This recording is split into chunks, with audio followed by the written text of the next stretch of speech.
You are the light, you are the light, you are the light. You are the light, you are the light, you are the light.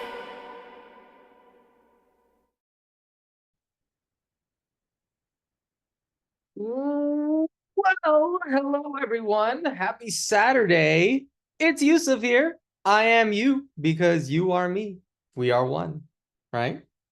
Darcy, hello, all the way from from not Seattle, Oregon, Ashland, Oregon. Yes, Claudia, hello. Hi, Claudia. Where are you from, Claudia? Let's go ahead and unmute ourselves really quickly, everyone. Go ahead and say hi. Huh? Mexico. Hi. Mexico. You're from Mexico. Nice. Hi. Hello, Nelson. He's on his walk. Great to see you, Dad. Hello. Love you, son. Love you, sunshine. Good to see everybody. Let's have a great day. Yay. Oh, Miss Juliana. Yes. Is that Juliana? Yes. Katie, are you there? Wendy, Elaine, Joanna, Patty, Jenna. We have Landon up in the house. Wendy's iPhone. Hello, hello. Care to say hi to the camera? Hello. Good morning. Good morning. Grand rising to you. Katie, where are you from? Santa Fe, New Mexico. Santa Fe, New Mexico. Ooh, you got Earth ships over there. Ooh. Oh, I love Earth. I love New Mexico. We got Wendy, Joanna. You're unmuted. Miss Salinas, where are you from? Albuquerque, New Mexico. Oh, you have a friend. Hello, neighbor. Who would have thought New Mexico has two seekers? Oh, I bet there's more out there with those Earth ships. Patty, are you there? Hey, Patty. Jenna, all the way from Good Canada. morning. Yes, I'm here. Good Hi, morning. Patty. Where are you located, Patty? California, LA. California. I've been to LA once. Very Okay. cool, very busy place. It's very active, I felt like I could get so much done there. Love LA. Yes. Yes, the vibe, yes. Jenna, Landon's in Chicago, right? Stacy, oh, she's here. Welcome. Where are you located, Stacy? Feel free to unmute. I'm actually in Maryland. I'm on the East Coast today. I just flew in from Cali this morning for a funeral. So I'm okay. actually in Maryland. What part of Cali are you from? Long Beach. Oh, who was just unmuted? Joanna, are you in LA? No, I'm in Albuquerque. No, she's in Albuquerque. Someone is in LA. Stacy is also near you in Long Beach. So there you go. Oh, nice. I think there's a 4DU meetup happening. Oh, that's with all amazing. the Cali people. I got an email today. Nice. Well, you all ready to get started? Yes? Yes. Yeah? We can talk about meetups and all that later. I hope all of you get each other's numbers. I hope you all stay connected. I hope that all of you become family. By the way, welcome to the family. I don't know if you know this, but I'm your brother now. Welcome to the family. You're all a part of the Law of One family. In truth, we all humans beings are of this family. So what you came for today was to read Teaching the Law of One. Who here has heard of the book Teaching the Law of One? Anyone? Yes, raise your hand or acknowledge me in some way. Okay. So some of you may have the raw contact, and that's perfectly fine. That is what we, the raw contact, I'm sorry, the raw material. The raw material is the original. The raw contact, which is the one we're reading, Teaching the Law of One, is the lightly edited version, okay? So what Jasmine and I did is we went ahead and we copy and pasted that book, sessions 1 through 4, here in this document. And what we're gonna do is we're gonna pull passages, pieces, and quotes from other Confederation sources. In fact, I'll just go ahead and read this out loud, okay? Here's how this is gonna work. By the way, can everyone hear me loud and clear? Testing, testing. 1, 2, 3. Do I sound crispy? Yeah. Can you actually see me? Can you see me now? You can't see me? Okay, there I am. All right. Well, hello, Seeker of Truth. In this document, you will find the raw contact, teaching the law of one. You will also find comments of ours along with quotes from passages of other Confederation sources, thanks to LLResearch and many others, including but not limited to A Concept Guide by Gary Bean, Living the Law of One by Carla Ruckert, A Wanderer's Handbook, Voices of the Confederation, and the Law of One Study Guide by Bob Childers. We do not wish to distort Ra's message here, but rather we strive to clarify and magnify certain topics throughout the raw contact, which is the specific version that we're going to be using, that we once misunderstood using support material that is of Confederation sources. So what I mean here is when Jasmine and I first read this book, quite frankly, a lot of things went over our head. And so what we wanted to do, the things that we misunderstood the first time, we wanted to clarify for you. So we're going to be using these books that I just mentioned to support and help us understand. Does that make sense? Yes? That way you're not lost. That way you understand exactly what is it that Ra is trying to say. And what I want from you, okay, is I want you to let me know if you do not understand something, or if you have any input on how you see things. If you see things in a way that can help us clarify things, maybe you have a different perspective. You are a unique aspect of the creator. And so when you speak, you are expressing the creator within you. So please share how you feel, what you think of these things if it comes up. Is that okay? It makes it funner that way too, right? Yeah? Okay. So like I said, we do not wish to distort Ra's message, but rather strive to clarify and magnify certain topics. Okay? The truth is already within you, by the way. No book, person, or entity can tell you what is true for you. Only you can find that truth. So use your own discernment. As the Confederation says, please take what resonates and leave the rest behind. We love this book so much, and even if only one remembers / awakens, then this was a success. The few whom you will illuminate by sharing your light are far more than enough reason for the greatest possible effort. To serve one is to serve all. Ra. Bless you on your journey of seeking. Oh, and I love you. Thank you for hearing or reading this. Yusuf. By the way, you can call me you. That's my nickname. I am you. You are me. We are one. That's my nickname. We are one. All right. So what we're going to do really quickly is before every call, before we dive in and start reading, I'm going to do this circle of one. You're going to find out what that is later.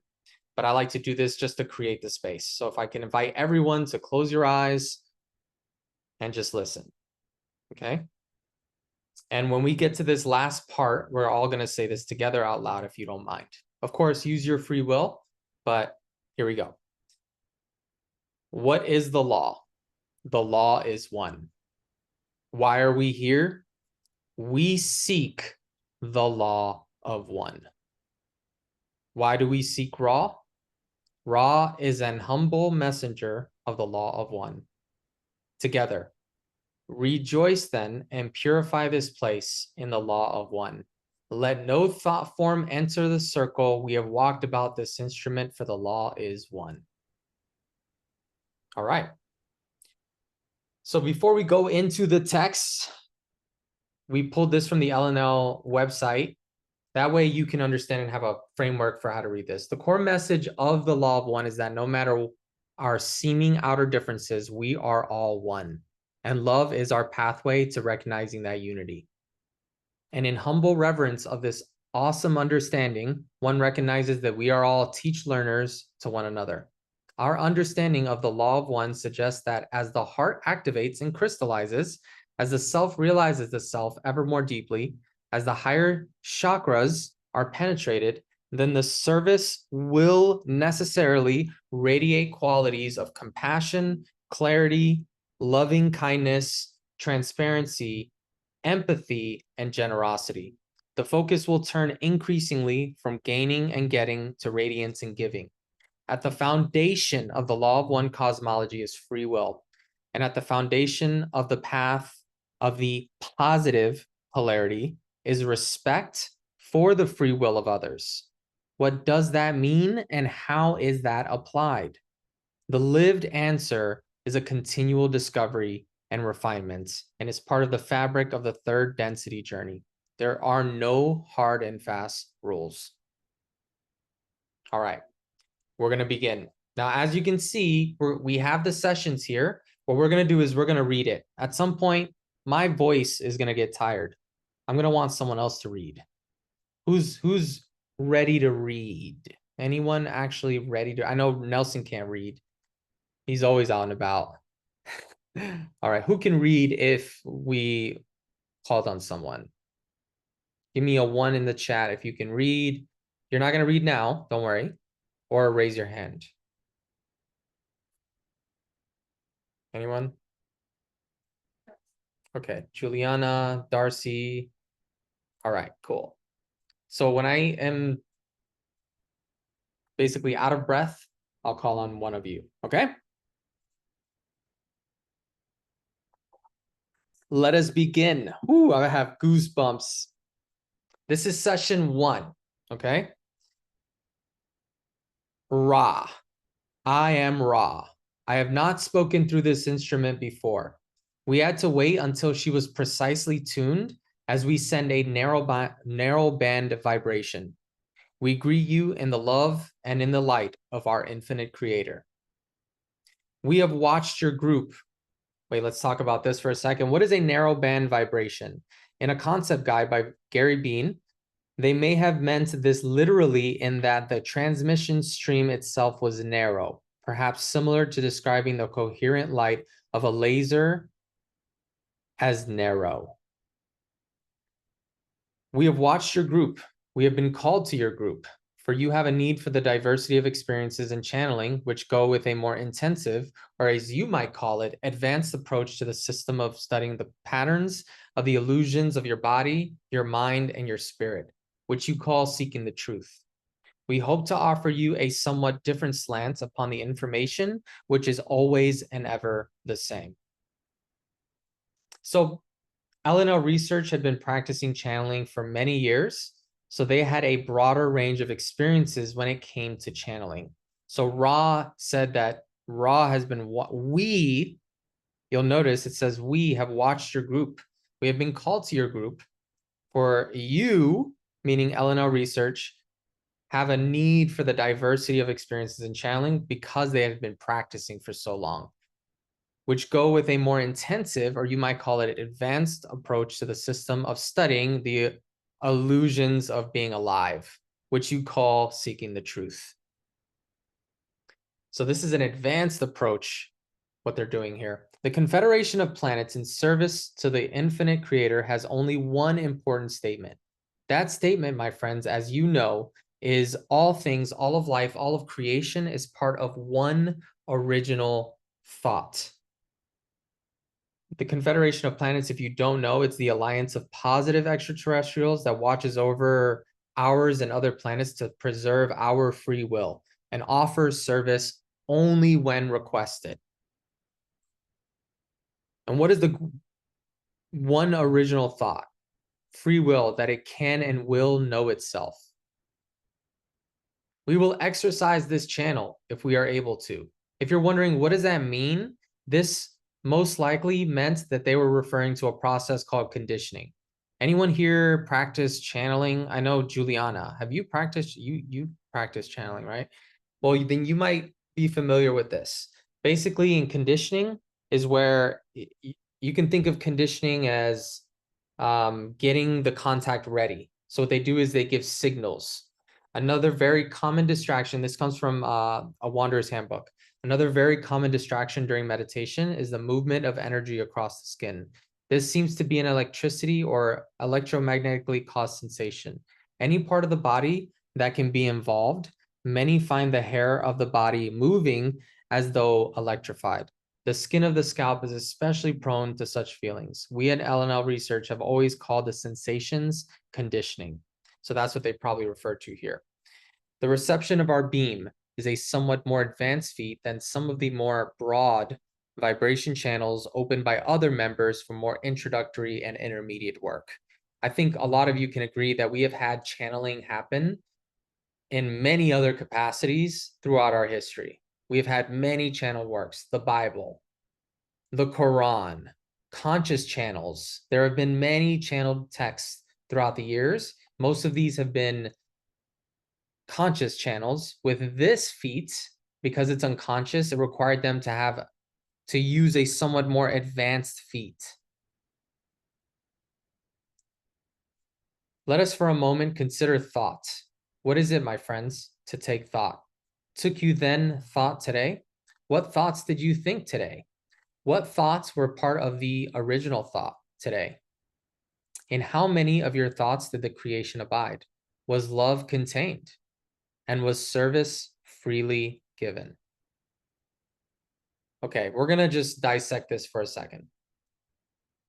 Let us for a moment consider thought. What is it, my friends, to take thought?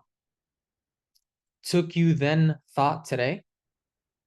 So did you take thoughts or did thoughts take you? What thoughts did you think today? So I want you to, for a second, if you're not driving, close your eyes for just 1 second, please. I'm going to ask you a few questions and just let your mind go where it may. What thoughts did you think today?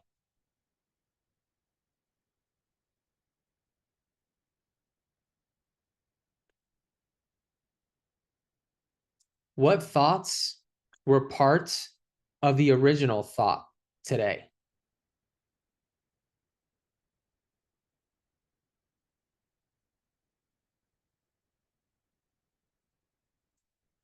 In how many of your thoughts did the creation abide?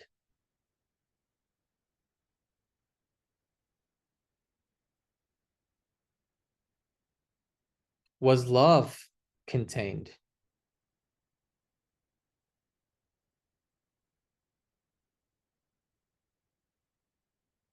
And was service freely given?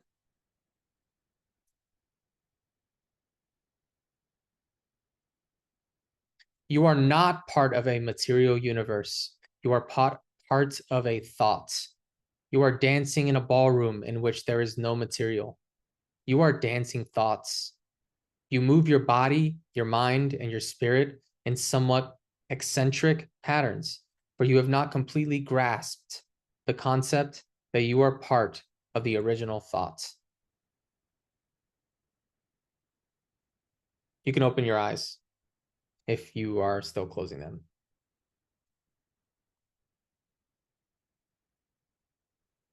You are not part of a material universe. Go ahead and look at your hand for a second. And what Ra is saying is that we are not part of a material universe. You are part of a thought. You are dancing in a ballroom in which there is no material. You are dancing thoughts. Think about that for a second. What are they saying here? You are dancing thoughts. Whose thoughts? I am someone's thoughts.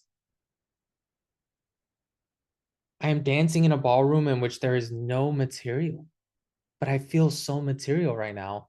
This feels so real. This hand feels like a material, and this desk here feels like another material that I'm separate from. But the truth is, I'm not. You move your body, your mind, and your spirit in somewhat eccentric patterns, but you have not completely grasped the concept that you are part of the original thought. We would at this time transfer to an instrument known as Don. I am Ra. You're going to notice that Ra always starts with I am Ra and ends at times with I am Ra. And when you notice that, Ra is doing that so that you know who this is coming from.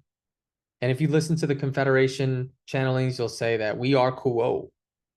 That's them letting you know who they are.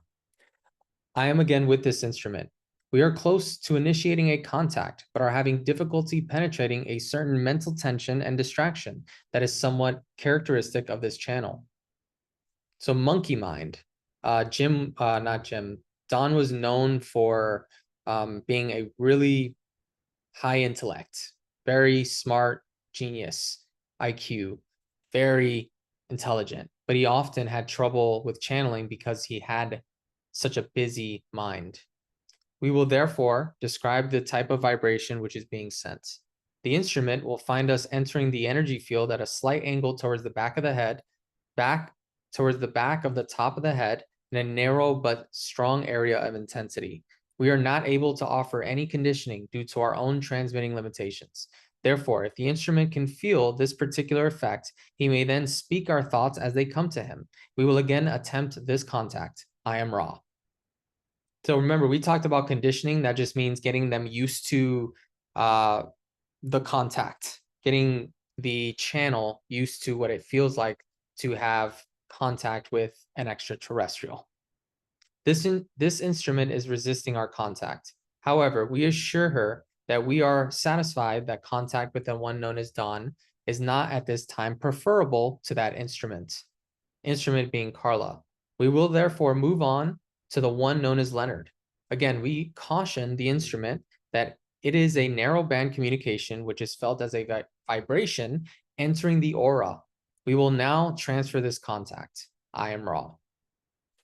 I think with this situation, what you're seeing is just Ra being channeled and having difficulty finding coherence and ability to channel clearly because there's monkey mind going on, tension. So he's trying to, Ra is letting them know, hey, this is what it feels like. That is me. I'm letting you know that this is Ra. Anyways, I am Ra. We greet you once more in the love and the light of our infinite creator. We ask that you be patient with us, for we are a difficult channel to receive. However, we may perhaps add some dimensions to your understanding. At this time, we would be glad to attempt to speak to any subject or question which those entities in the room may have potential use in the requesting. It seems members of the questioner. It seems members of the Confederation have a specific purpose. Is this true with you? And if so, what is your purpose? So I did add something here, but I'm going to go ahead and read this whole part first, and then we'll read the side here. I am Ra. We communicate now. We too have our place. We are not those of the love density or of the light density. We are those who are of the law of one. In our vibration, the polarities are harmonized, the complexities are simplified, and the paradoxes have their solution. We are one. That is our nature and our purpose.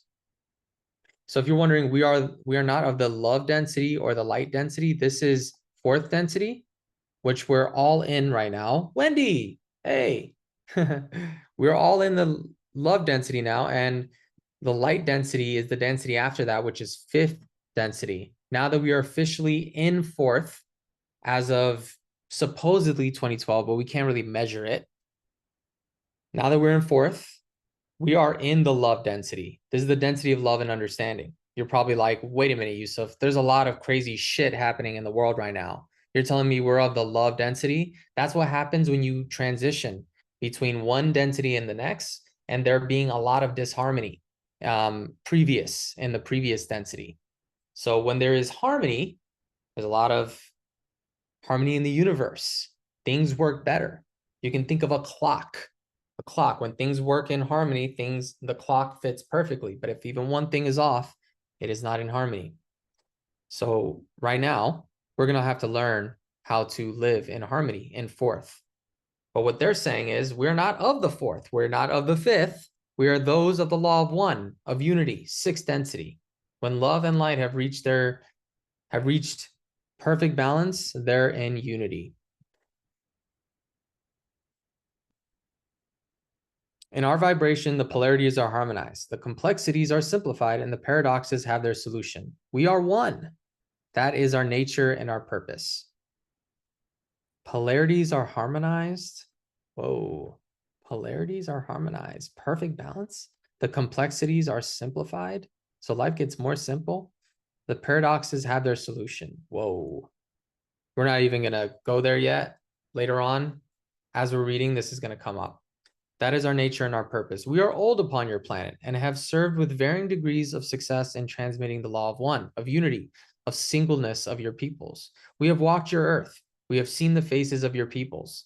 This is not so with many of the entities of the Confederation. We found it was not efficacious, aka effective.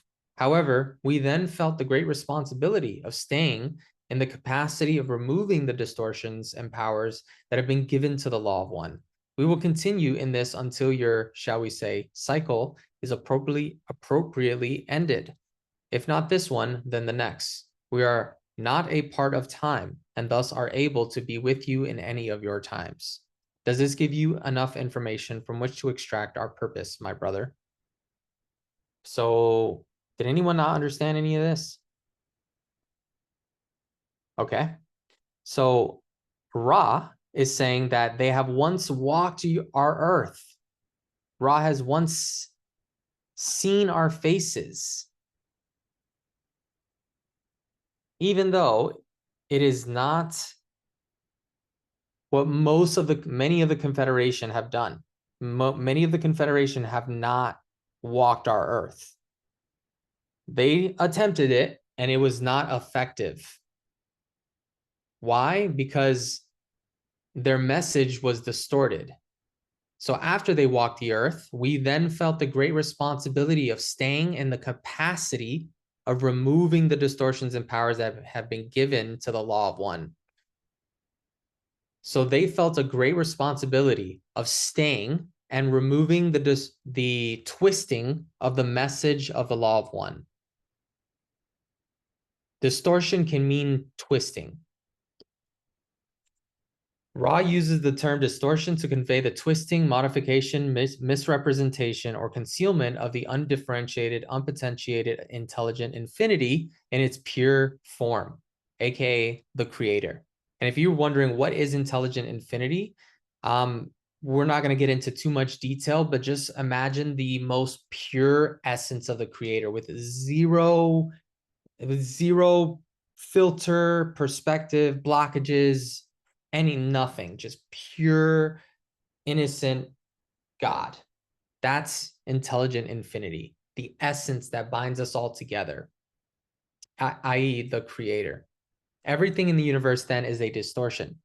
Yes, distortion can have any value assigned to it, good, bad, beautiful, terrible, but ultimately lacks the positive and negative connotation. It is used as a strictly neutral term to indicate that everything experienced within creation is a distortion of the law of one. Yes, Darcy. Do you know how they're continuing to help us? Like if they're no longer here with our peoples, like, and we can't connect with them because they're this narrow band, you know, this community spent years meditating to receive. How are they helping us? Oh, this is a great question, Darcy. So the Confederation, which you're going to learn soon, has been in contact with millions of our peoples. Many people are calling the Confederation. When you are meditating, from what we're going to learn, when you are meditating and you start to feel what's known as conditioning, this conditioning will feel like sensations across the body. We talked about it before. When you're deep in meditation, you can feel this sort of feeling in the aura. I've had this situation happen. When it happened, I was like, oh my God, who's talking? Who is this? Who is this? And it was this being that said, I'm Hatton. And I kept hearing that. And I was like, I just kept hearing that and hearing that. I was like, okay, I hear you. I feel it. I understand. I know you. And I started getting these other effects where I felt like my body was floating. I was getting these goosebumps. I felt like my body was tingling. I felt like I was getting lost in space. These are sensations known as conditioning. When you are feeling these entities are trying to communicate to us. They are, if we're calling them. And I have been calling the Confederation, and I'm trying to learn how to channel. Juliana, I'm sure, is in contact with someone in the Confederation, or else she wouldn't be here. What led her here, right? So these entities are communicating to answer your question, Darcy, through channels because they are positive. The reason why Ra left was because last time we showed up on Earth, we started some crazy stuff because our presence was so intoxicating for people that they worshipped us as gods. And they took the message that we gave them and started using it for power and distorted it. And we came to share about unity and oneness. So they decided, okay, well, we can't show up on this planet. It has proven to not work. We don't want to be worshipped as gods. We want them to find the law of one. So what do? Channeling. That is the only way that it will not abridge your free will. All of us can contact the Confederation of Planets in service to the one infinite creator. It takes discipline and meditation. You can do it, but you can best believe that you can also accidentally contact a negative entity that is just here to mess with you. Okay. So I wouldn't just start trying to channel, because there are beings out there that are not in your service or in service to the creator. So to answer your question, channeling. But yeah, we'll get more into detail about all of that. Hopefully I didn't overwhelm you with too much information. I had debated how much I wanted to explain here on the side early on, because these first few sessions lay a framework. So I'm going to do my best to just read most of it. And if I feel like I need to clarify something, I'll read what's on the side. Okay, here we go. Great question though, Darcy. And anyone else have a question, comment, concern at any time, please unmute and just ask. No need to even wait. Is that mom? Miss Martin, Miss Marlou Martin. Hello. Hi, I know you're there. Poke, poke. Hey, it's my mommy. All right. Where was I? I think we understand this now, right? Yeah. They said we have walked our earth. It was greatly distorted, but we felt a responsibility of staying so we can remove all those distortions. All right. 1.3 questioner. I've heard of the name Ra in connection with the Egyptians. Are you connected with that Ra in any way? Ra. I am Ra. Yes, the connection is congruency. May we elucidate? Questioner. Please do. Ra. What do you not understand? Questioner. Could you give me a little more detail about your role with the Egyptians? Ra. I am Ra. The identity of the vibration Ra is our identity. We as a group, or what you would call a social memory complex, made contact with a race of your planetary kind, which you call Egyptians. Others from our density made contact at the same time in South America in the so-called lost cities, where their attempts to contribute to the law of one. So, social memory complex, anyone not understand what that is yet? Raise your hand, put a one in the chat if you do not understand that. It's okay, mom. I love you. Just wanted you to know I hear you. I see you.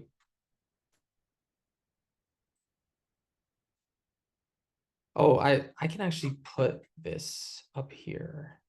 Yeah, the chat. I'll keep the chat open. No, a lot of you can't read. Okay, Juliana. So a social memory complex,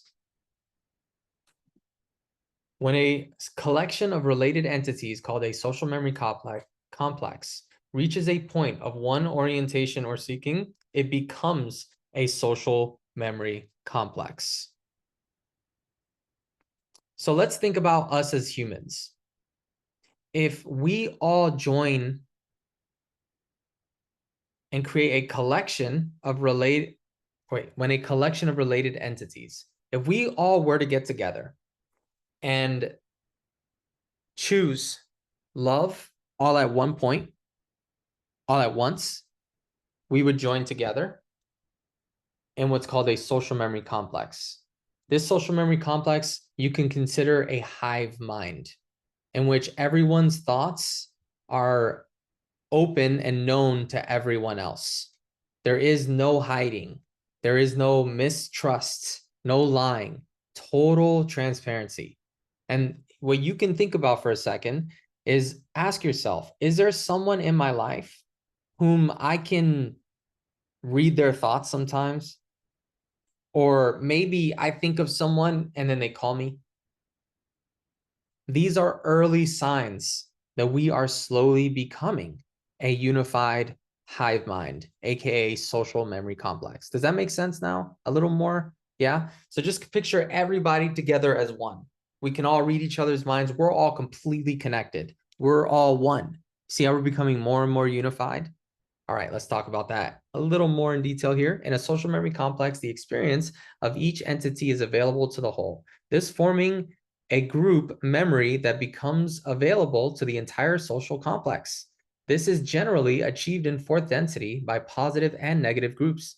The advantages of this complex are the relative lack of distortion in understanding the social beingness and the relative lack of distortion in pursuing the direction of seeking. The advantages of this complex are the relative lack of distortion in understanding. So whenever you think of distortion, think of twisting. Okay? Twisting. Distorting, moving, manipulating, changing in some way.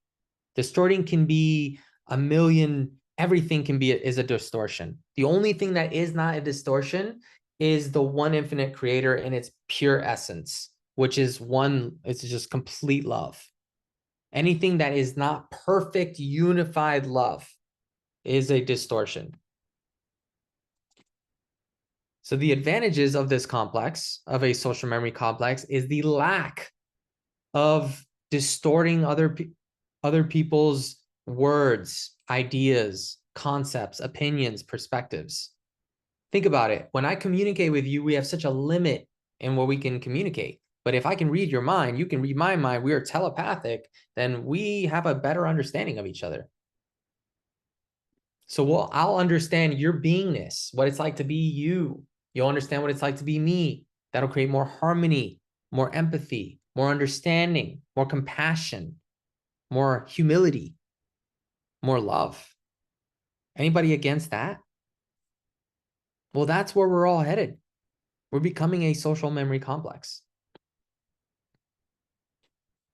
Yeah, I think that clarifies things. This talks about the negative social memory complexes.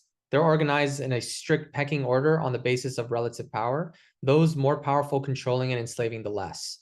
Positive social memory complexes are organized on the basis of unity, or the creator in all things. In this arrangement, power and love are shared and free will respecting service is freely given. All right.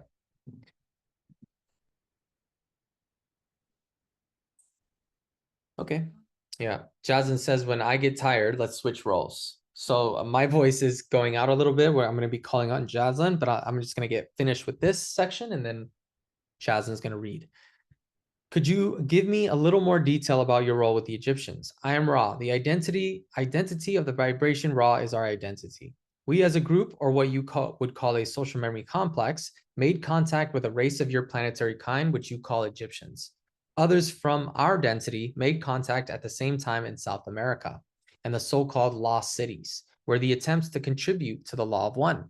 So what are they saying here? When we came down to the Egyptians, there were others that also came down to the South Americans. If you study Machu Picchu and any of the pyramids over there, you know that there is a very interesting relationship with all of these pyramids. They all cross a very specific line across the world. And most people can't explain how they were created, any of these structures. So if you have done any sort of traveling, you might have at some point in South America or Egypt and in the Middle East have come across a pyramid. So in South America, those pyramids were created by the Confederation.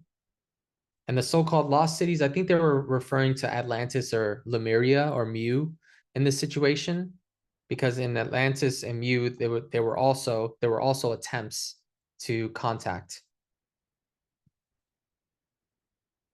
Questioner, inaudible.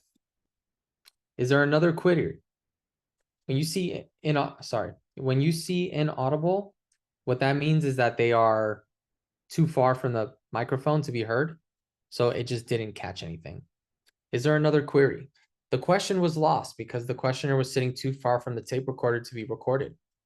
I am Ra. Consider, if you will, that the universe is infinite. This has yet to be proven or disproven. We can assure you that there is no end to yourselves, your understanding, and what you would call your journey of seeking, or your perceptions of the creation. Wait a minute. Anyone a little bit mind blown right now? Consider, if you will, that the universe is infinite. This has yet to be proven or disproven. But we can assure you that there is no end to yourselves, your understanding, what you would call your journey of seeking, or your perceptions of the creation. One of my favorite lines. And until you've read the full book or gone through it, this doesn't even hit you the same way. But once that truth hits you, that the universe is infinite, that you are infinite, that there is no end to yourself or your understanding or your seeking, that which is infinite cannot be many, for manyness is a finite concept. To have infinity, you must identify or define that infinity as unity. Otherwise, the term does not have any reference or meaning. In an infinite creator, there is only unity. You have seen simple examples of unity. You have seen the prism, which shows all colors stemming from the sunlight. This is a simplistic example of unity. I actually have a picture here of a prism. Can you still see? Yeah? Should. Let me see this one. There you go. You can see, oh, no, here it is. Whoop, where did it go? You can see one white light turns into how many colors? In essence, that white light is the creator, and these colors are you and me and everything that exists. Does that make sense? Okay. This is going to be shared with you in many different ways so you understand unity at a core level, but hopefully we're scratching the surface here. That which is infinite cannot be many, for manyness is a finite concept. If you think about that, well, wouldn't infinite just be a many? No, because if you have any number at all other than infinity, then it has to end at some point. So manyness is a finite concept. To have infinity, you must identify or define that infinity as unity. Otherwise, the term has no reference or meaning. In an infinite creator, there is only unity. Wow. All right. Let's get back to the reading. In truth, there is no right or wrong. There is no polarity. For all will be, as you would say, reconciled at some point in your dance through the mind-body-spirit complex, which you amuse yourself by distorting in various ways at this time. This distortion is not in any case necessary. It is chosen by each of you as an alternative to understanding the complete unity of thought which binds all things. Woo! Oh man, it's a lot to unpack there.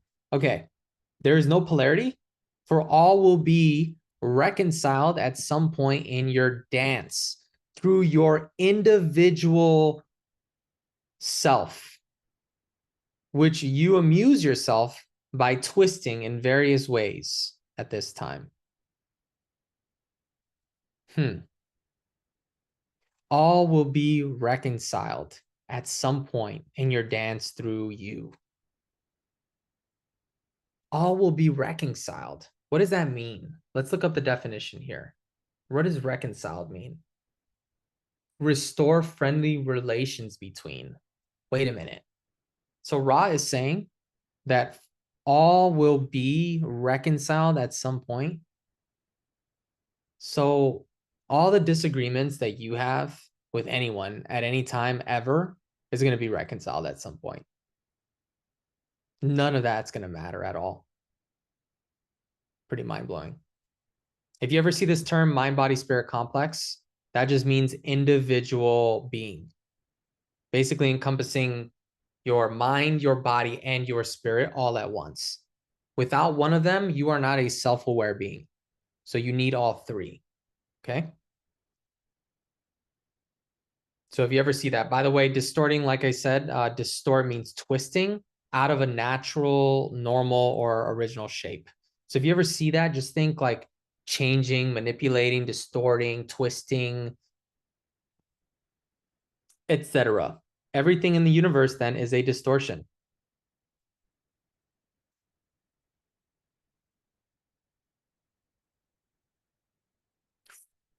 This last part, it is chosen by each of you as an alternative to understanding the complete unity of thought which binds all things. It is chosen by each of you as an alternative to understanding the complete unity of thought which binds all things. So I chose to experience my life like this in this filter so that I could eventually grow more in my understanding of the complete unity of thought that binds all things. Complete unity of thought that binds all things. Anyone want to comment on what that means? Complete unity of thought which binds all things. Does anyone have a comment or a input on this? What do you think of this, my love? Oneness. The one, the infinite one. Boom. Boom. Exactly. The complete unity of thought which binds all things. And Rod did say earlier that we are what? Dancing thoughts. Where was this? Do you remember? Rod's saying some powerful things here. Or you are dancing thoughts. You said dancing thoughts, dancing. Yes. 1 second. Oh, yeah.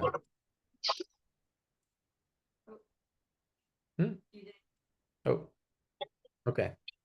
Yeah, I think Ross said you are dancing thoughts in a There ballroom. it is. Yeah. In the truth. Truth. Here, In 1.1, the, in the down a little bit more. 1.7. Can't remember, but it said in the truth or something.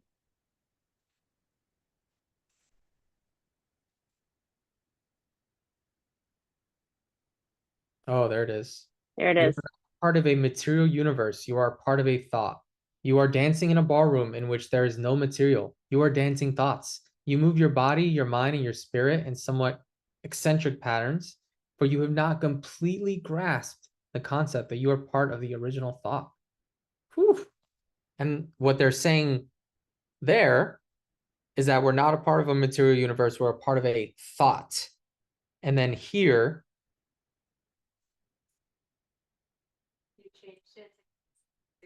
oh, complete unity of thought, which binds all things. So is this even is what we see even real right now? I'm questioning that as I'm reading this. You are not speaking of you are not speaking of similar or somewhat like entities. You are everything, every being, every emotion, every event, every situation. You are unity. You are infinity. You are love, light, light, love. You are. This is the law of one. I made it this time without crying. Whew. Way to go, Yusuf. Good job. This is my favorite passage in the whole book. You are everything, every being, every emotion, every event, every situation. You are unity. You are infinity. You are love, light, light, love. You are. This is the law of one. That's why I read this book. Because no matter how many times I read that, the more I contemplate it, the deeper it goes. Anyone have anything to add on this? You are everything. Does that not yet resonate with some of you? Yes. Say something. Okay, cool. Just taking a minute. Can you unmute yourself? It's just taking a minute to just sit with everything. Being able to think of everything. The car, the house, the chair, the cup, the glasses, the hair, the hand, the phone, the jeans, every being. your mother, your father, your children, your friends, your partner, this body, people that you haven't even met, people in different countries, and even the extraterrestrials that are working on contacting us. Every emotion, joy, love, peace, unity, sadness, depression, anger, annoyance, rage. Every event, the ones that you see in your body, in your eyes, in the your of this identity, but also every event that your partner sees, every event that your grandparents have witnessed, every event of people in wars, every event that the president sees, every event ever made, ever created, imaginary or non-imaginary, and every situation you've ever experienced, every situation ever experienced, because you are unity. So you are everything, every being, every emotion, every event, every situation. For all of it is us. We are it. For you are infinity. Because infinity, as mentioned earlier, isn't manyness, it's one. You are love and light, because love is what we are, and light is how we show up. The photons, the things that we call matter, light, love, the matter that shows up as love, because you are. I am that I am. And this is the loved one.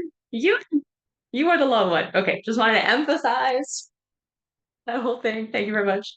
I'm done. Or continue reading, honey. Would you prefer a break? Okay. So we are off to 1.8. Questioner inaudible. Sadly, we don't get to hear the question. But Ross says, is there another query at this time? Maybe he knew. 1.9, questioner. Can you say anything about the coming planetary changes? This is where the fun part really begins for me. Like, oh, raw. I am raw. I preferred to wait until this instrument had again reached the proper state of depth of singleness or one-pointedness before we spoke. The changes are very, very trivial. We do not concern ourselves with the conditions which bring about harvest. 1.10, questioner. Another question, is it possible to create any acceleration of understanding in other entities, or all efforts by the individual on himself, accelerating his understanding? In other words, if an individual tries to act as a catalyst in general to increase the awareness of planetary consciousness, is he doing nothing but acting upon himself? Or is it possible? I am raw. We shall answer your question in two parts, both of which are important equally.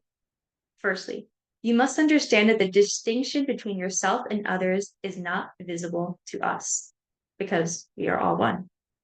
We do not consider that a separation exists between the consciousness-raising efforts of a distortion which you project as a personality and the distortion which you project as an other personality. In other words, they cannot see the difference between Juliana, Nelson, Wendy, Yusuf, Jadlyn, Patty. All they see is oneness, period. So for them, this is like a,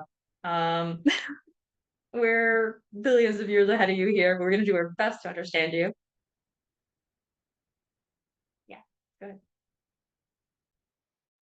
I guess like us looking at an ant or something, or a amoeba. So on the side, you're going to see my attempt at distilling what Ross said.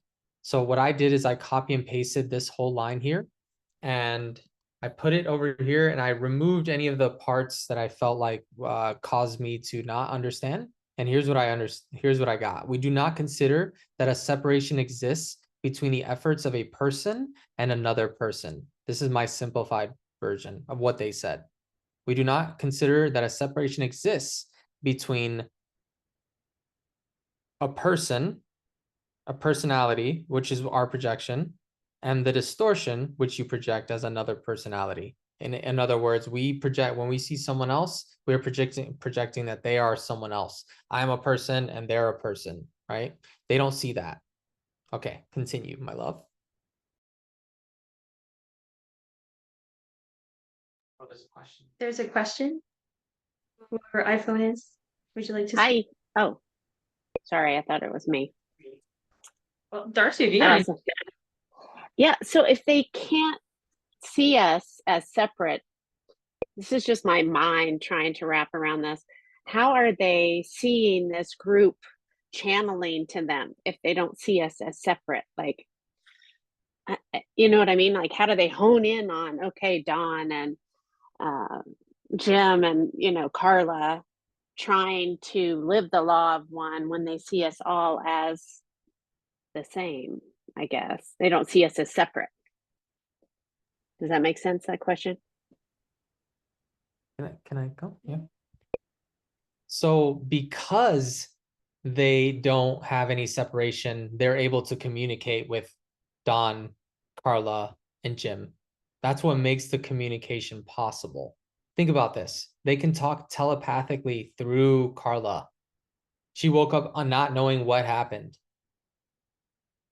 But she does remember challenging Ra. Challenging, something all channels should do is challenge the contact. That's something she teaches. It's not something specific to LLResearch. If you start learning about their channeling protocol, you'll know that they do a lot of challenging to anybody that claims to be part of the Confederation. And so she will always challenge Ra to say a specific line about Jesus being the Christ. Jesus is the Christ, right? This is one of the lines that she would use, something along those lines. And Ra would have to say that to channel. So I think I'm getting lost here, but you're wondering, like, how are they able to talk through them? Because they see all as one. They are Don, Carla, but they need to respect everyone's free will. So unless they're being called, they're not going to show up to you and be like, hey, I'm giving you this message for you to talk, whether you like it or not. No, they had to be called.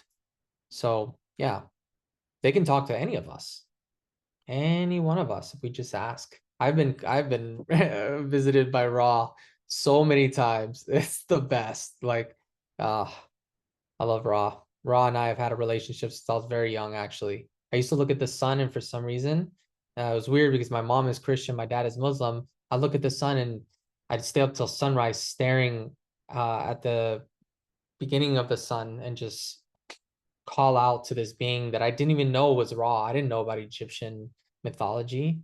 I just said Ra. I used to just scream Ra. I don't know why. I don't know.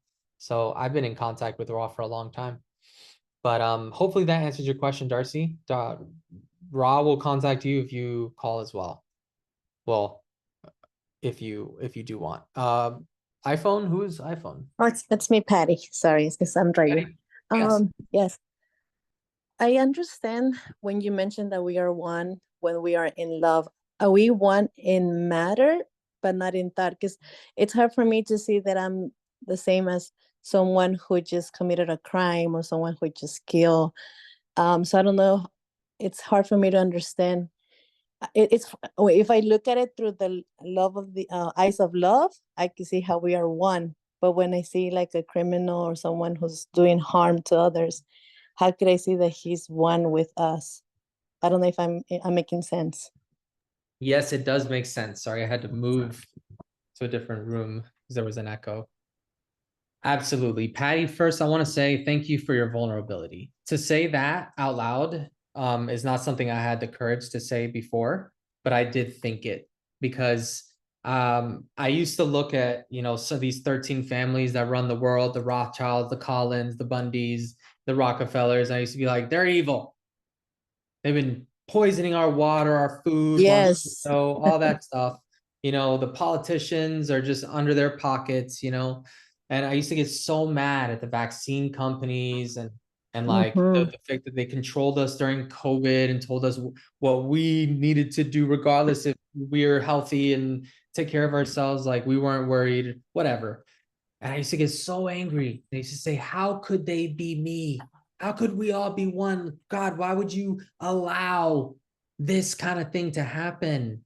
Because Yes. you're going to learn, Patty, the creator, in attempting to know itself, the only way for the creator to have an authentic experience of itself is by endowing every portion with free will, which means that if God tried to control you, then you wouldn't be able to express freely your own divine expression. And that means the same thing for someone who is more service to self, the murderer, the thief. Now, this is something you're going to want to contemplate, Patty. I can't find the answer for you, and I'm not here to give you advice. I just wanted to share my perspective when I first started this. And once you learn about how we're all one, it's going to take some contemplation, reflection, meditation, and at some point, you're going to start to see every single thing as the creator expressing love or crying out for it. And yeah, that's why I'm here, because Yeah. I want to learn how to. So what you're saying is eventually, the more we learn, eventually I'm going to get to a point when I'm going to realize that we are one. Yes. I don't want to spoil it for you. Okay. Okay. I don't want to Yeah. put your experience, but let me tell you exactly what happened to me. I used to be a very angry person. I used to feel like a victim of life. And then over the course of lots and lots of reflection, contemplation, studying the Law of One, A Course in Miracles, Aaron Abke's work, all these spiritual teachers, Alan Watts, Ramana Maharshi, and just lots of psychedelics, lots of DMT and LSD and sassafras and mushrooms. All of this combined, I had always been contemplating this, we are one thing. But one day, I really, really, really felt it. I saw every single thing. Like I saw the whole earth as one entity, and we're just the little atoms on the earth. I saw the sun as like one entity, but the planets are little atoms around the sun. And then I saw the galaxy as one entity, and with the suns and planets as little atoms within it. And I just kept seeing more and more and more unity. And I kept thinking, oh, wait a minute. My skin is filled with billions of atoms and cells and bacteria. But I'm one person. Huh. Interesting. The earth is one. If you stare far enough away from the earth, you're not going to see 8 billion people. You're going to see one. If you stare far away enough from a planet, you're not going to see 9 planets or whatever it is. You're going to see one star. If you stare far away enough from a galaxy, you're going to see not a billion stars or 6 billion planets, potentially. No, 6 trillion planets. What is it? Is this 6 trillion? Yeah, something like 6 trillion planets could be in this Milky Way. You're not going to see 6 billion planets. You're going to see one. Did you know that every time you look at a star, not every time, but many times, if they're not some of the planets around us and they're star systems, and a lot of the times they're galaxies. That dot that you see is a galaxy. Think about how many billions of stars and planets are within that one dot, but all you see is one. You stare far away enough from us, you can see a supercluster, which is a group of galaxies. But what do you see? You see one. You can keep doing this and doing this and doing this. And I'm sharing this because I saw this and I felt it. And I thought, oh my God, I am a part of all of that. And as a result of feeling like I'm a part of that, I burst out crying. And I was like, oh my God, I thank you so much. I get it. I understand. I broke down crying like profusely And I just felt like, oh my God, everything has been me this whole time. I'm going to go hug my mom. I'm going to give the biggest kiss and hug to Jaslyn. I'm going to ask her to forgive me. I'm going to love her. I'm going to care. I'm going to everything's. And I thought about Lily, my dog, and my mom. And I just burst out in so much gratitude. Like, oh my God, they're all me. And I felt it deeper. And when I went outside and I saw someone that used to feel threatening, I just saw a scared person, another version of me. When I saw Bill Gates and Klaus Schwab, I saw this little 5-year-old that wants too much power. I didn't see the separation anymore. And I don't know when that's going to happen for you, Patty, but when it does, you're not going to be able to not see everyone as you, even the murderer, even the thief. That takes contemplation and willingness to see that, to say, okay, I don't understand, but I surrender to, okay, if that's the truth, if this resonates, then cool, take it and keep or receive it. And if not, if it doesn't, Patty, then by all means, like, throw it away. It's really No, up it to you. makes sense. It makes sense. And I really, really, I like how you explain it. So thank you so much. Namaste. And, Mhm. and I had a comment to that. Well, I'm sure I can. Thank you. Patty, when it first hit me that I'm not the body, I remember the exact moment. I was on my way to my job at T-Mobile. I was in my car doing my crazy tosses and turns and getting in front of people and saying, sorry, I'm late. And I was not caring. And then I was listening to Dan Millman and he was talking about how we're not the body. And all of a sudden my car just like, I slowed down and I kind of got myself like in line because I had to think. It's like, if I'm late, I'm late. And I remember the thought came in of, but what about the murderers? How could I possibly be one with people that murder or people that rape children? For goodness sake, how could I possibly? And it took me another year or two to officially get to the point of saying, I don't know their story. If I went to the prison though and I gave these people love and just accepted them as myself, what kind of stories would I hear? How many people that rape children possibly were raped themselves and don't know another way, have never known another way? And one of the things that hit me is that we are all given the same structure, the basic structure of consciousness. Then we have the veil of forgetting. So we forget everything that came before this. All we know is this lifetime. What is to say that if you were not in that murderer's shoes and lived their life, had their ancestry, had the same consciousness, same unity that all of us have at once, what is to say that you wouldn't have turned out the same way? For we're playing a part, and without us being conscious that we're playing that part, then if we don't know that we have the chance to choose, if somebody doesn't ask themselves, was it okay for me to be raped as a child? How did that feel for me? If they cannot get to that point of asking themselves those questions, then they're just playing a part. And that's when we get to love people and say, you have forgotten yourself. You have forgotten your true power. You have forgotten that you are one with everything. And I forgive you for that.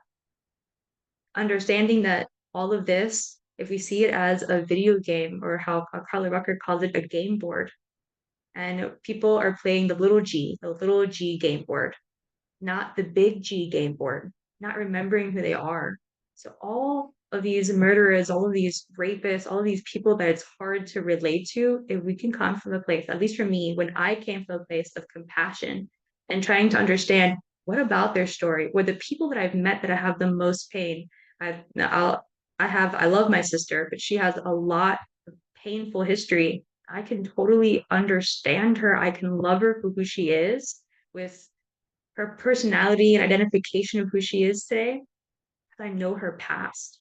So who else in her life or in anybody's life has that kind of pain? Being able to, like, I'm so sorry that you haven't sat with that pain. I'm so sorry that you had to go through that. If we are just an inkling, being able to get that oneness and apologize for them and do that whole Ho'oponopono, then something releases within them. That's what I've seen.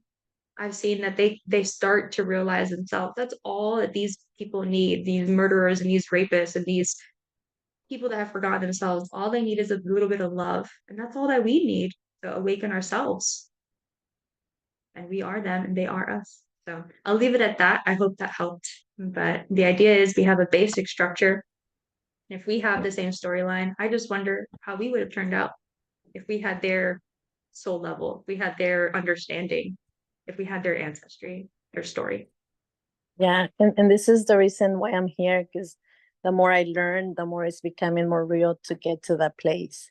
So and the way both of you explain it makes totally sense. So I thank you for creating this wonderful class. Thank you. Oh, thank you, Patty. We love you.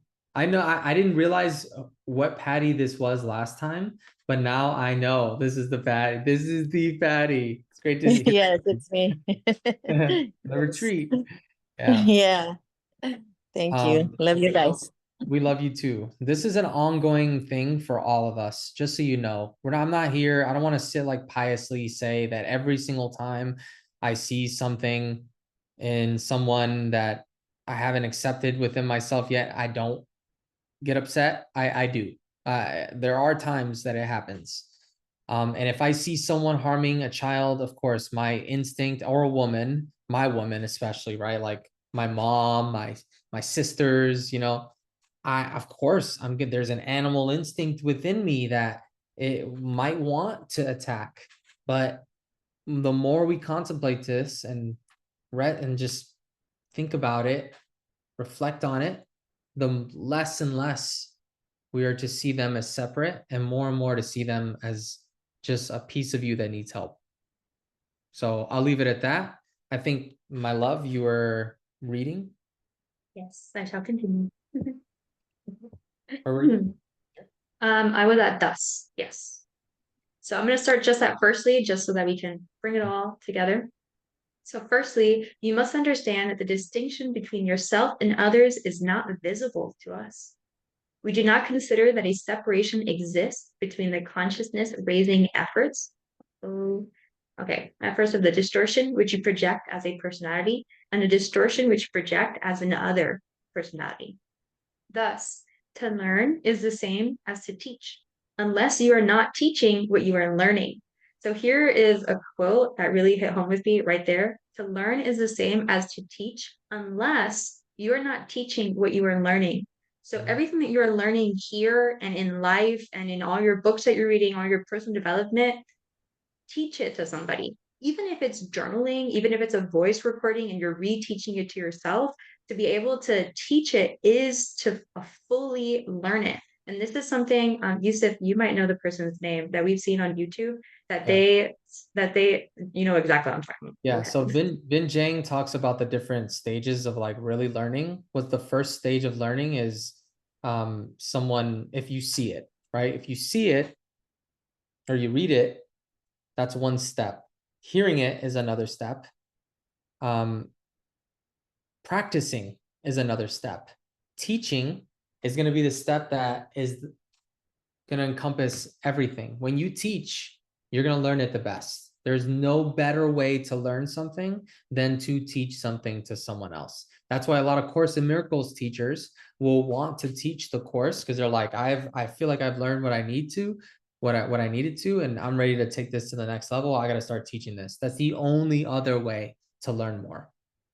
And that's why I'm here doing this. Continue, my love. Yes. Thank you. Okay. Thus, to learn is the same as to teach, unless you're not teaching what you are learning, in which case you have done you/they little or no good. This understanding should be pondered by your mind-body-spirit complex, the person, as it is a distortion which plays a part in your experience at this nexus, at this time, space, space-time. To turn to the second part of our response, if you ever see nexus, what they mean is like a junction, connection point. Since they don't see time, they just see like a meeting place of two wills, I guess. So a connection point at this time, if you want, but I like, I think it means, let's see, the actual definition of nexus is connection or series of connections linking two or more things. So I would say at this connection. Yeah. At this connection. To turn to the second part of our response, may we state our understanding, limited though it is. Group individual consciousness is that state of sharing understanding with the other distortions of mind, body, spirit complexes, which are within the evident reach of the mind, body, spirit complex individual or group.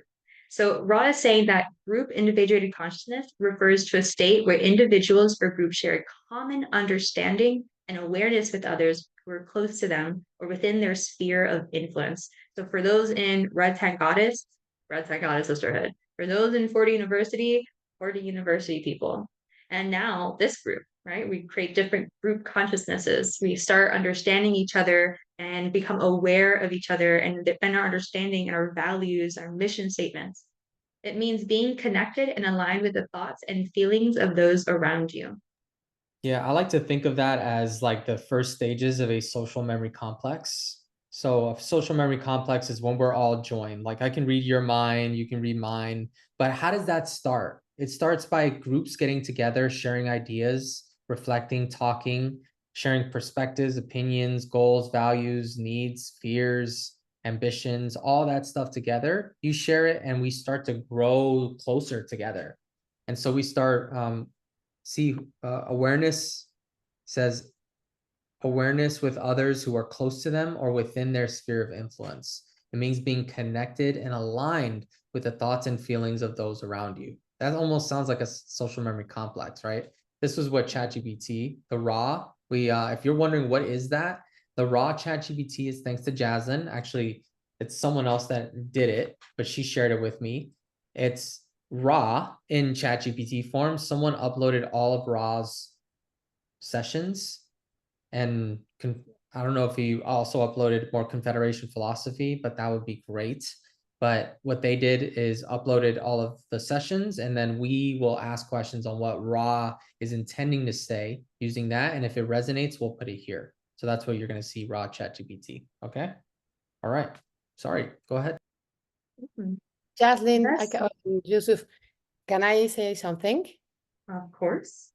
I love this, that to learn and then to share, and it's been, for me, it's I feel it's been like a long time being studying, and like 2 years ago I started really sharing things because it was too much to keep inside, to keep within, and it's been really amazing to share whatever.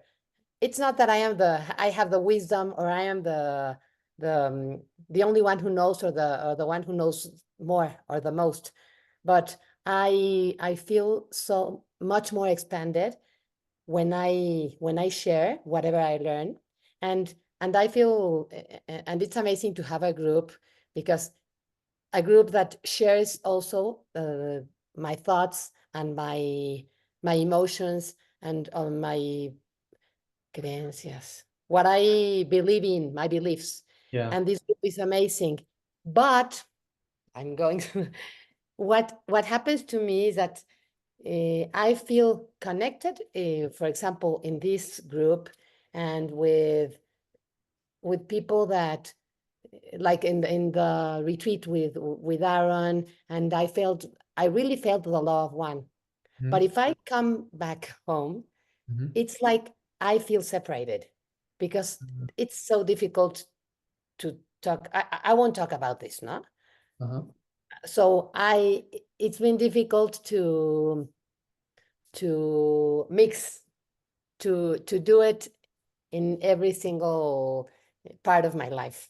Yeah, like in everyday life, talking Exactly. to your mom, your mom, your dad, or unless you're Jaslyn, she can talk to her parents who are both on this call. Love you both. Thank you so much for being here. Unless you're Jaslyn, you can't really. Most people can't talk to their families about this thing. So what do you do after you have this oneness experience? You go to a retreat, you're in your heart space, and then you go home. Well, what we're going to talk about later, Wendy, and I'm sure you already know this, is catalyst. Catalyst is designed to push us towards evolution, to grow, to want more. If you were always in your heart, then I mean, think about how you would be. Would you learn anything else? If you were just in total enlightenment right now, was there anything more to learn here in this life? And so your body, your spirit, your mind, body, spirit complex still has learning, or else you would not experience catalysts. So when you go back home and you're dealing with life, aka catalysts, and other people who are not awakened, what you're going to learn later is to see all of that as love. And one of the things Ross says is, in this moment contains love. That's one of the exercises. I feel like we're kind of jumping, but it is important to say, in all moments there is love. And one of your jobs in this lifetime is to discover love in each moment, even when it is really difficult. And so that's the test, Wendy. You go home shining your bright light, but if anything can dim that light, was it a very strong light in the first place? So what we need to do is become more and more loving. The more radiant, loving we can be, the more true to ourselves, where nothing can take us away from that light. We'll be more like the sun. The sun. It shines even if Bill Gates is trying to block it with his chemicals in the sky. It's going to shine even if people put sunblock on. It's going to shine even when Ireland and Seattle are full of clouds. It's still shining. And it radiates love, radiates light, radiates warmth, regardless of what anyone thinks. So, Wendy, I invite you to go home next time, or if you are at home, or anyone you have to deal with, shine that light. Thank you. Sorry, I'm not the advice. I don't want to be in the advice giving business, but I understand what you've been through. That's what I do. I do my best. And you can ask Joy, I still get pissed off sometimes.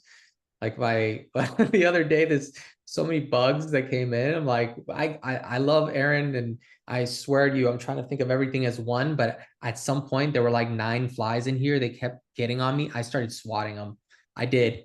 I'm so sorry. I know you're the creator. I just can't take it. Get out of here. But that's up to me to practice love in those moments too. You know, are these flies aware that it's one with everything? No, it's just trying to piss me off. But the truth is that they're to teach me patience. And if I still have that catalyst to deal with, then I still have an earth to be on. Powerful. Right. Thank you very much. I appreciate it. Namaste. Wendy, you're doing all the right things. You're spending time with people that are a part of your group individuated consciousness, or can be part of your group individuated consciousness. You're sitting with people that do understand you, are aware of oneness and unity and fourth density and all the things. So you're doing all the right things. All you got to do is just spend more time with us. Right. So if you forget, you could always just call one of us or put a message on the main networks or WhatsApp group or whatever it is, and remind yourself that we're all one. We still got you, still got this community. Right. Thank you, Jocelyn. Yeah, you're welcome. Of course.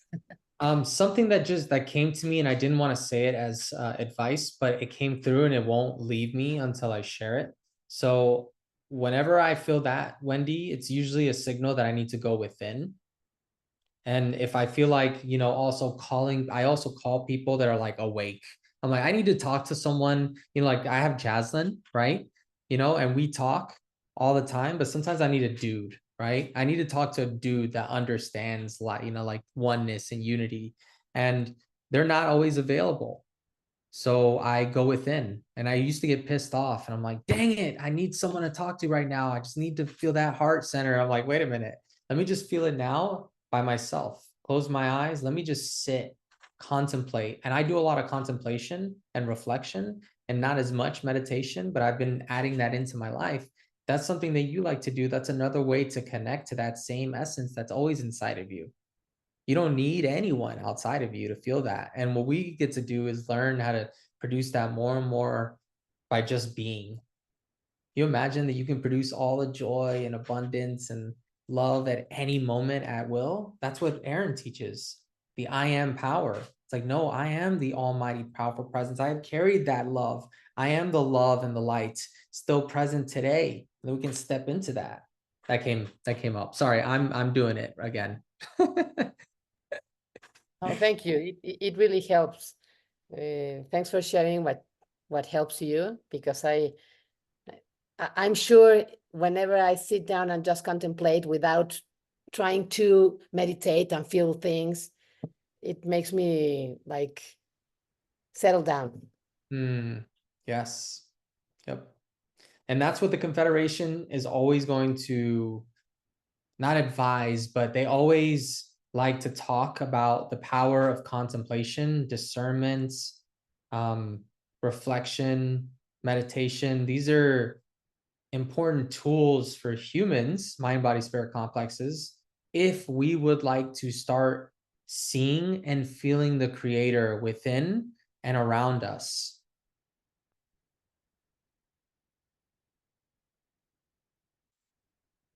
All right, shall I continue, my love, or would you like to read?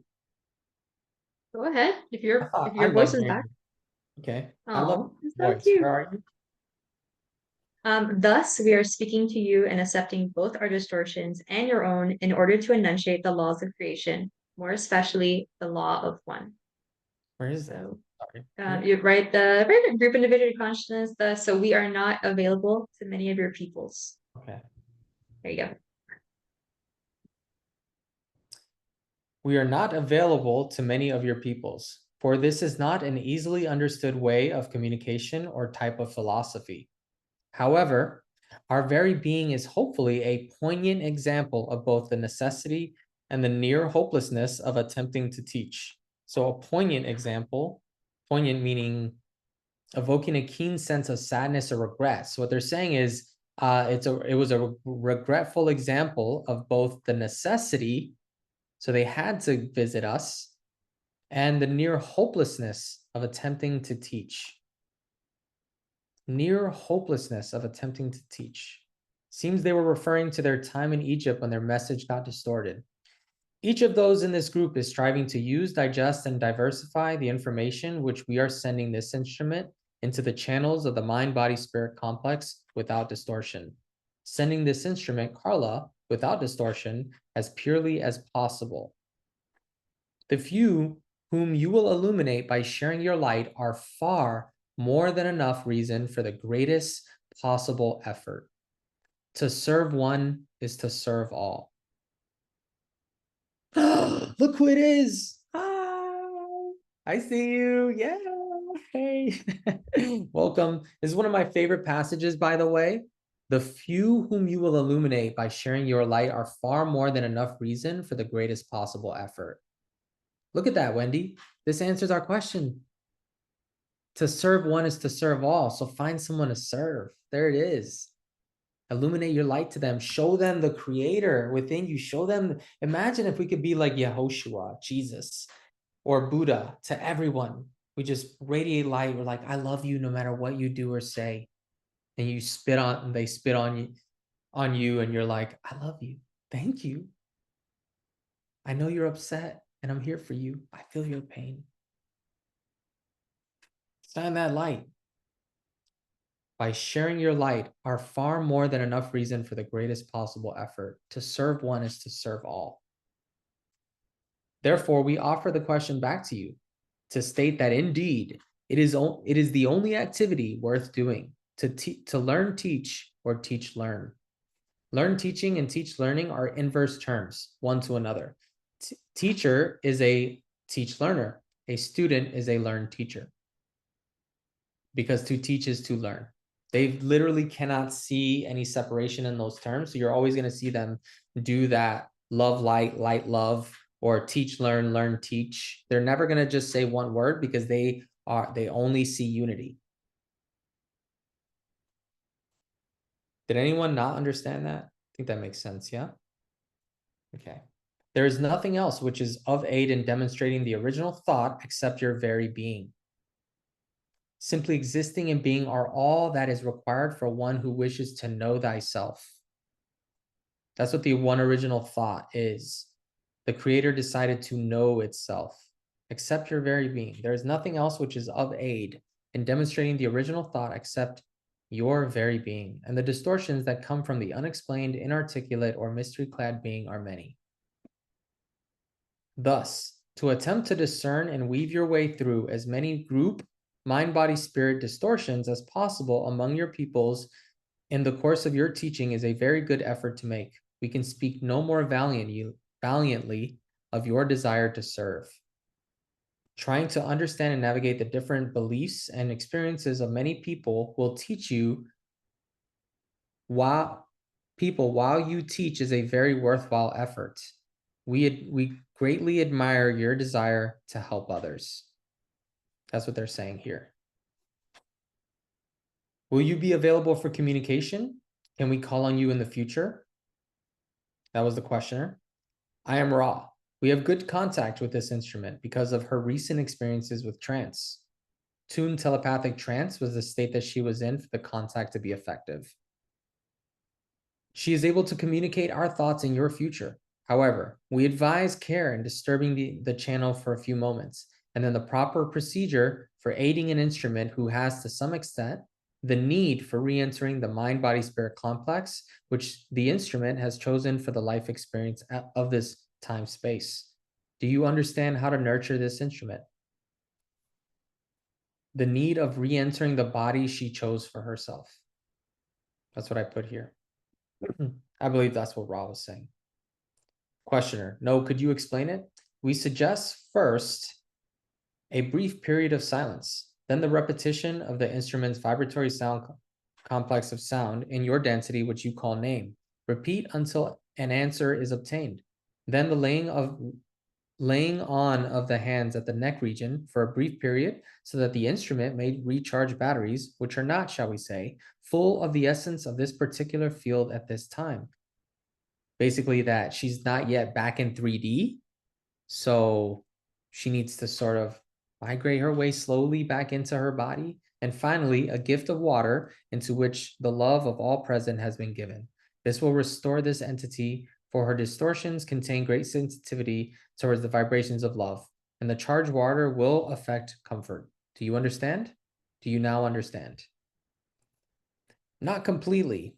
And so he's going to go in to explain exactly what they're doing here to bring her back from trance.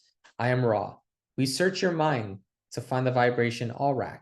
It is this vibration from you which contains the largest amount of what you would call love. That's Carla spelled backwards, by the way. Others would call this entity Carla. The charging of the water is done by those present, placing their hands over the glass and visualizing the power of love entering the water. Now, I don't know if you know this, but water holds memory. It holds frequencies due to something called transference. And this is because of the molecular structure. It has vibrational memory, resonance and transference, and cohesion and transmission. All the waters are connected. If you drop one drop of cyanide into a thing of water, the whole thing is contaminated. You can't take out just one part of it. Instantly, the whole thing is contaminated. So it's the same thing with everything. Everyone, you've seen Masaru Emoto's work or have heard of it, how water, he will look in a microscope, hope, beautiful structure. Love, beautiful structure. Oneness, unity, beautiful structure. Things like hate, regret, anger, fear, sadness would create these weird, chaotic structures. And so what they're saying here is that Ra wants Dawn and Jim to charge the water by everyone around placing their hands over the glass and visualizing the power of love entering the water. Think about this for a second. A 6th density social memory complex from the planet Venus, who is way smarter than us, just told them to charge water with love. We might want to start doing that. Just saying. Think about that for a second. Now also think about this. There's a company out there that has a weird name on water. Jazz, do you remember what it's called? Lila Q? No, Or Double Helix water? the bad water. Do you remember the bad water? Oh, Liquid Death.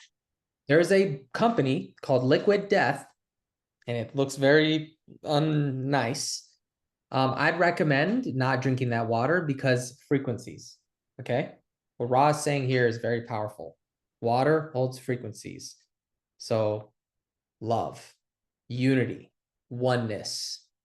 That's what we want to share in our water. And what they're saying is to charge that water so that Carla, when she awakens, can drink the water that's been charged with this love vibration. And that way she can re-enter her body. This will charge that very effective medium with those vibrations. This instrument is, at this time, quite fatigued. However, her heart is such that she continues to remain open to us and useful as a channel. This is why we have spent the time-space explaining how the distortions of what you may call fatigue may be ameliorated. Under no circumstances should this instrument be touched until she has responded to her name. I do not wish to take this instrument beyond her capacity for physical energy. It grows low. Therefore, I must leave this instrument.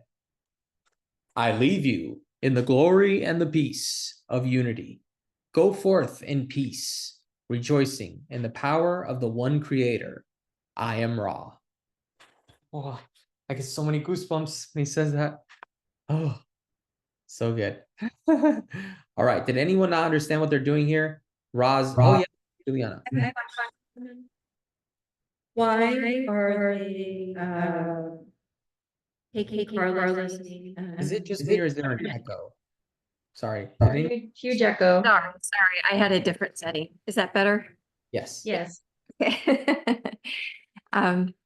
So I'm curious why they are reversing Carla's name. Is that how they understand it? They understand it backwards?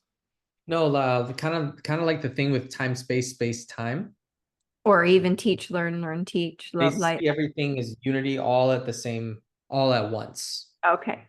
Mhm. So backward is Good forward, question. forward is backward. Backwards, forwards is backwards. Yeah. When time is not, when things aren't linear, like these concepts known as Carla, we see everything in a linear fashion just because we're seeing still in a third density way of being. What they see is so far beyond, they see everything all at once. We can't comprehend what that's like. We couldn't. But that's part of the issue with using our language to communicate, is that all of this stuff, I'm sure they see backwards, forwards, up, down, at side and around, all at the same time. Good question, though. Yeah, I also want to quickly point out that something that I've noticed in some of the sessions, not all of them, but around the end, if it's been kind of a long session for Carla and she's depleted, then what tends to happen is Raw might actually make a mess up. And you'll see it every once in a while near the end of the session. Normally, it's kind of like what comes up for me is that there's kind of like a chop, a chop wave where the connection is starting to stop, and that's why they're trying to end the session, because they're finding it harder to connect to that frequency again, to our frequency. So they're like, okay, it's time to go. That happens to me often. You know, what's interesting in my background, I've been channeling for most of my life, but never really realized it until I became conscious of, you know, the teach, learn, teach of channeling. And I always channeled oneness and never really understood it until, you know, reading, you know, some of these books of, oh, okay, I understand why now I channel what I do. And it isn't always easy to translate through your body. It took me many years to gain the strength and stamina to be able to do that. I had to build the muscle to become more of a clear channel. So yeah, I understand that. Yeah, this is something they had been doing for 12 years, if I'm not mistaken, up until this point. So Carla and the group had been meditating for a long time, and she didn't even want to channel. And then, you know, it just something happened where she just felt like, you know what, I want to give this a try. And she gave it a try, and she had been gifted at it. But it was a humble attitude of not like, that's what I love about the Confederation is that you need to be, it can't just be all about power or wanting to be famous or anything. So if you're channeling oneness is because you have a pure heart, you're seeking, you feel love. There is a piece of you that knows about the one infinite creator and that you are a part of it, or else how could this come out of you, right? How could this come to you? So I think that's beautiful, Juliana. Very cool. Yeah. I would love to know. I'm always one for names for some reason, and Rod doesn't like names. They're like, why do you insist on names? Like we are of densities way beyond yours where names don't mean a thing. So why even give names? So whenever I seek contact, I always want to ask, who's the name? So just throwing that out there, Juliana. I would love to know the name if you ever do get one. I would love to hear some of your experiences too. Yeah, I don't get a lot of names, honestly, because there isn't a lot of separation. And what's so funny is people ask me, oh, do you see auras? And for the longest time, I only saw white. And it was just like, now I understand. It's like, I'm only seeing the true real you. I don't see the red, the orange, the yellow. So it's interesting that this is coming up in such detail. I appreciate this a lot. I'm getting a lot of body confirmation. So That's great. I love that. I love hearing that. It's music to my ears. Thank you for being here, Juliana. Okay, so where were we? Oh yeah, we're done with session 1. We're an hour and 42 minutes into this puppy. So we're gonna call it quits for today. We're gonna open it up for discussion for the next 18 minutes to close the hour. We took in a lot today. I know I wanted to get through 4 sessions, but I did mention to Jaslyn, if we don't get through 4 sessions in one call, that's okay. I'd rather go deeper in one session than just rush through it. So what I'd like to do is there are some passages throughout this that some of you might have found something interesting and or confusing or uncertain in any way. So please, if at any time you wrote something down or something caught you or came up and it sparked interest or confused you a little bit and you're still not clear on it, please go ahead and unmute. Juliana? So I wanted to mention, as you and Jocelyn were explaining, we are everything, everyone, every particle, every. So that made me think, and I have to share this because I say they, but me, keeps wanting to share this for a teach learn experience. And that means that the so-called entity who started the Akashic records is actually referring to that everything. And the Akashic records is actually those libraries of everything, so to speak. Because it's not just based on that name of Akashic records, it's actually just all the information that ever existed. Right? Am I on it correctly? So the Akashic records, I'm going to pull this up from a concept guide, so I'm not just pulling it out of my rear end, but a concept guide says that the Akashic record is, in essence, if I were to summarize it into one concise way, basically the planetary record. It's like the planetary mind, if you will. That's what I would call. So I'm going to share my screen here and read this for you so you can see, just so we have an idea. Great question. Love that. Akashic record. And then right after this, Jenna, you have a question. So right after this, we'll go ahead and unmute. Let's see, Akashic. I think it's an A, right? Akashic record. Whoops.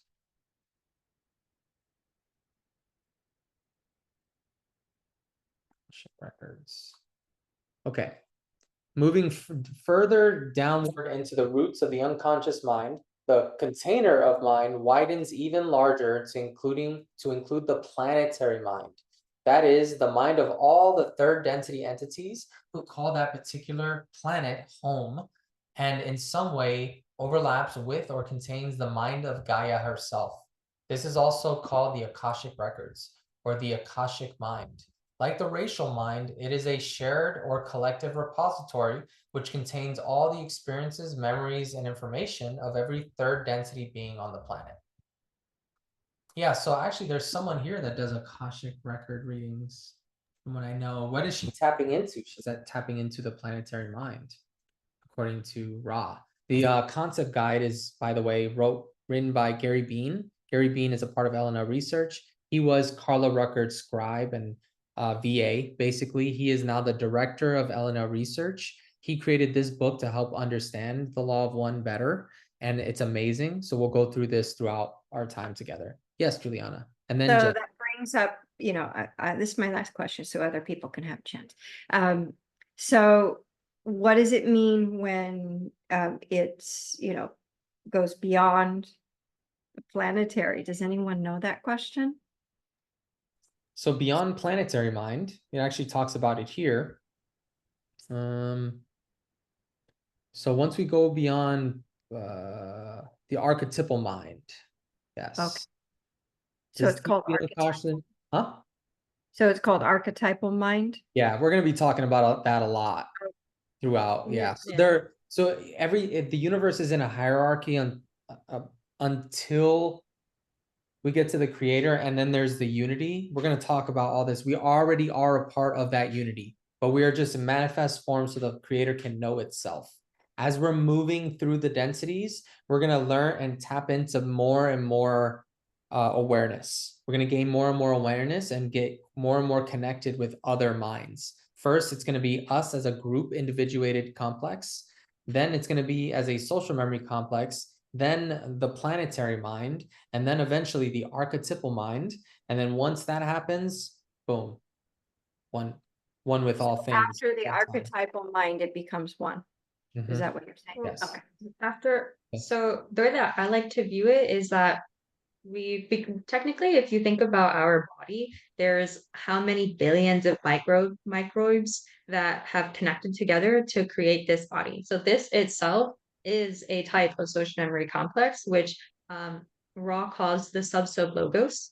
The planet is the sub-logos, that's one of the minds. And then what he's saying in the archetypal mind, it is the mind of our sun, which technically is the group individuated complex, the social memory complex of the entire solar system. So it's like we're going to become one with Ra, because since Ra comes from Venus. So at that point, at that level, what Ra is helping us do is Ra knows that we are one. Ra knows that we are already one with them, as well as we're becoming more one with them in this third density, moving into fourth density. Their work is to help us so that we can all get to the point of being the mind of our sun together.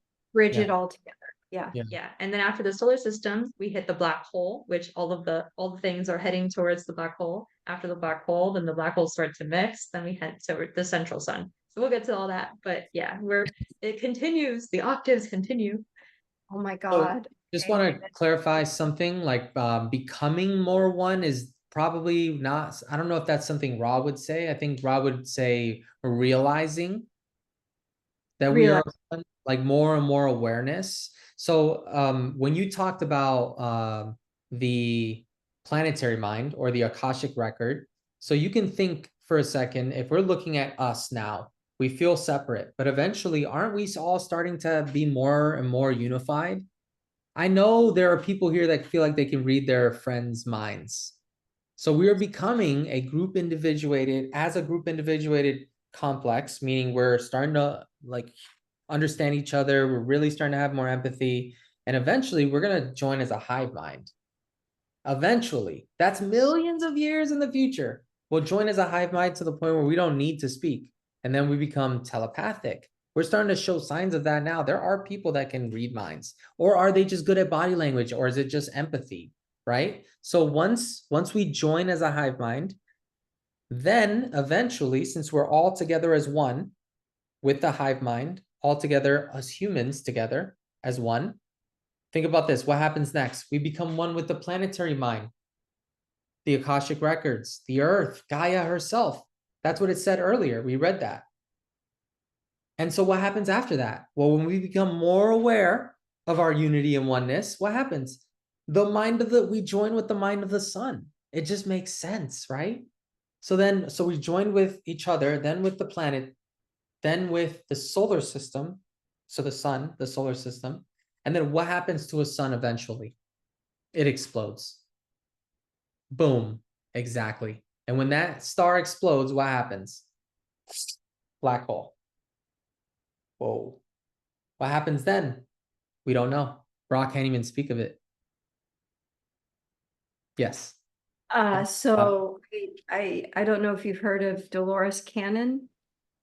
Yes. I had a friend a long time ago who asked me to do some sessions with her, 4-hour sessions, and to get some major information about that. And I went into the black hole, and I still remember it to this day, going and it actually just kind of it turns into just almost like a empty space.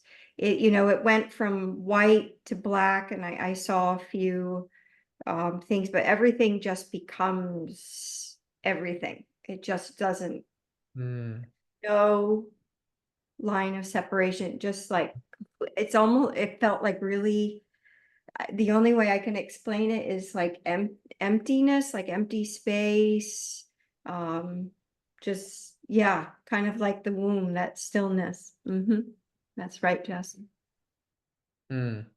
Well, at some point where I'm gonna have to tell you about my this dream, also this psychedelic experience I had once where I exploded as a sun. It was like the most insane. I screamed out loud. I ripped my shirt off.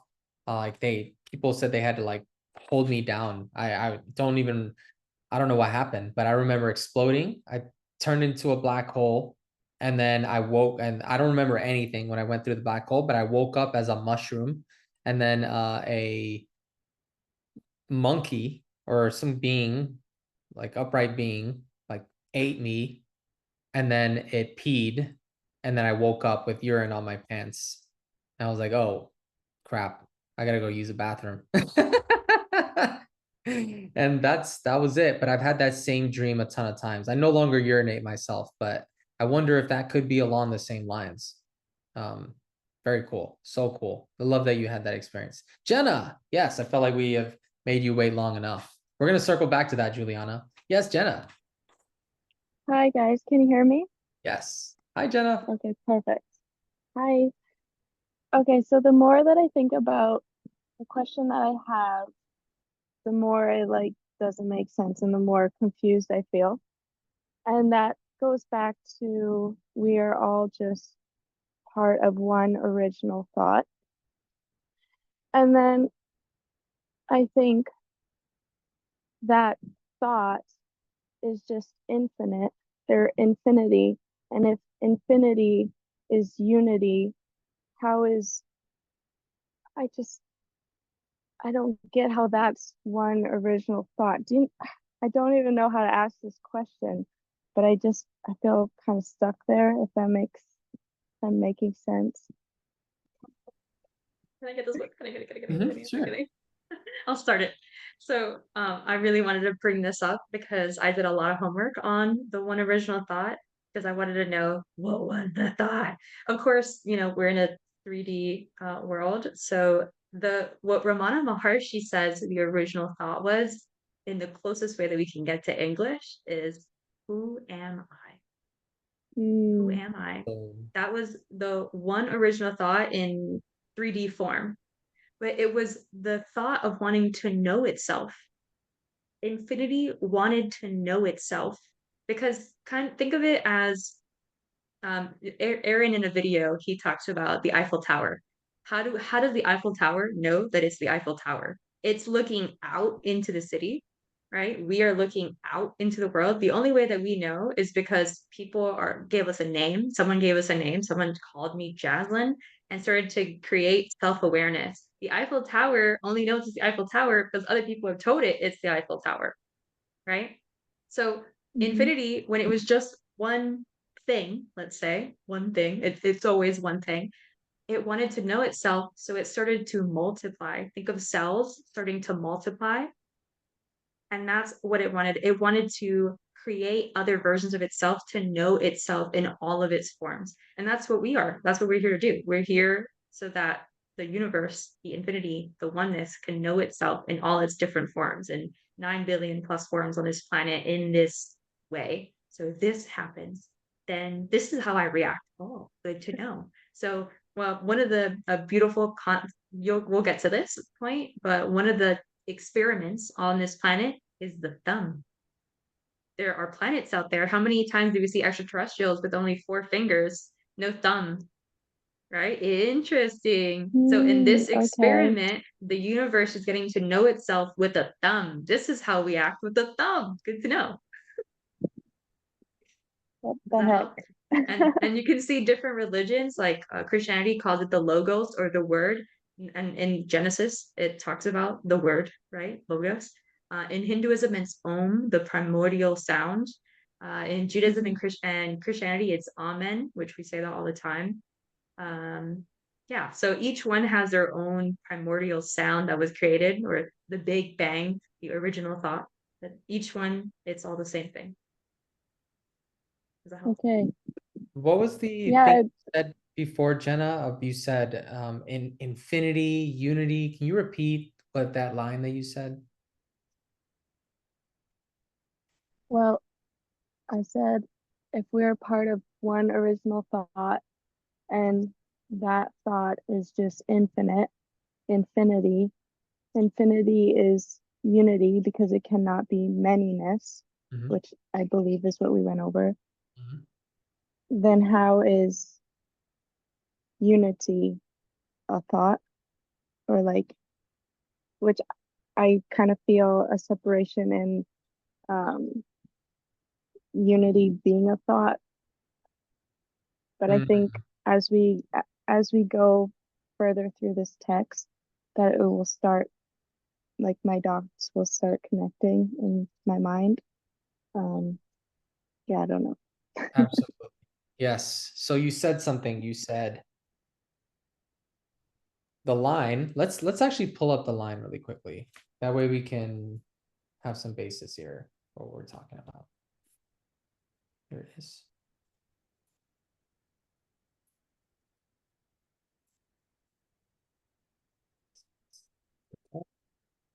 One great original thought. Where is it? Original thought. One original thought. Through free will that it can and will know itself. So I think what I'm understanding from you is that you're confused about how you can be a part of that one original thought of unity, of infinity. Yeah. Okay. So is that resonates. accurate? Yeah. Okay. So this is something that had hit me at some point. I think I was really high on some sativa. I think that's what happened. But I realized that God is dreaming through me. I was like, oh my God, you're dreaming through me. I'm dreaming God. That's why they say it's an illusion. I'm God dreaming through myself. And I was like, oh my God. And everyone else is doing the same thing. I'm a part of its dream. Oh my God. Like it was one of those like, oh, it hit me to think, oh, God is dreaming me. But more accurately, God is thinking me. That's what they're saying. We are not a part of a material universe. We are a part of thought. So what we see is this is actually just someone's thoughts, maybe our own projected thoughts to form this. And this isn't the truth. The truth is infinity and oneness, but we're projecting a body. Why? Maybe because the creator forgot. Maybe forgot. Maybe Jenna forgot. I don't know why, but I feel like stopping right there and just letting that marinate. Yeah, I appreciate the seeds. I definitely got marinated with that. Okay. May I say something? Yes. Can you hear me? Oh, okay. Yes. Hi. Hi. No, I just wanted to say I remember in Hinduism, when I was studying a little bit of Hinduism, they say that the world was also created when Narayana, which is like that the all creator, fell asleep and had a dream. And then in that dream, the universe was created, and there came Brahma, Shiva, and Vishnu, sorry. And so they began the dance, like the Shiva began the dance of like the creation, destruction. Brahma created, Vishnu preserved, and then Shiva destroyed, while Narayana, which was the all creator, was dreaming. So he dreamt the world into being as he was asleep. So I just thought that was interesting. I remembered that I had read that.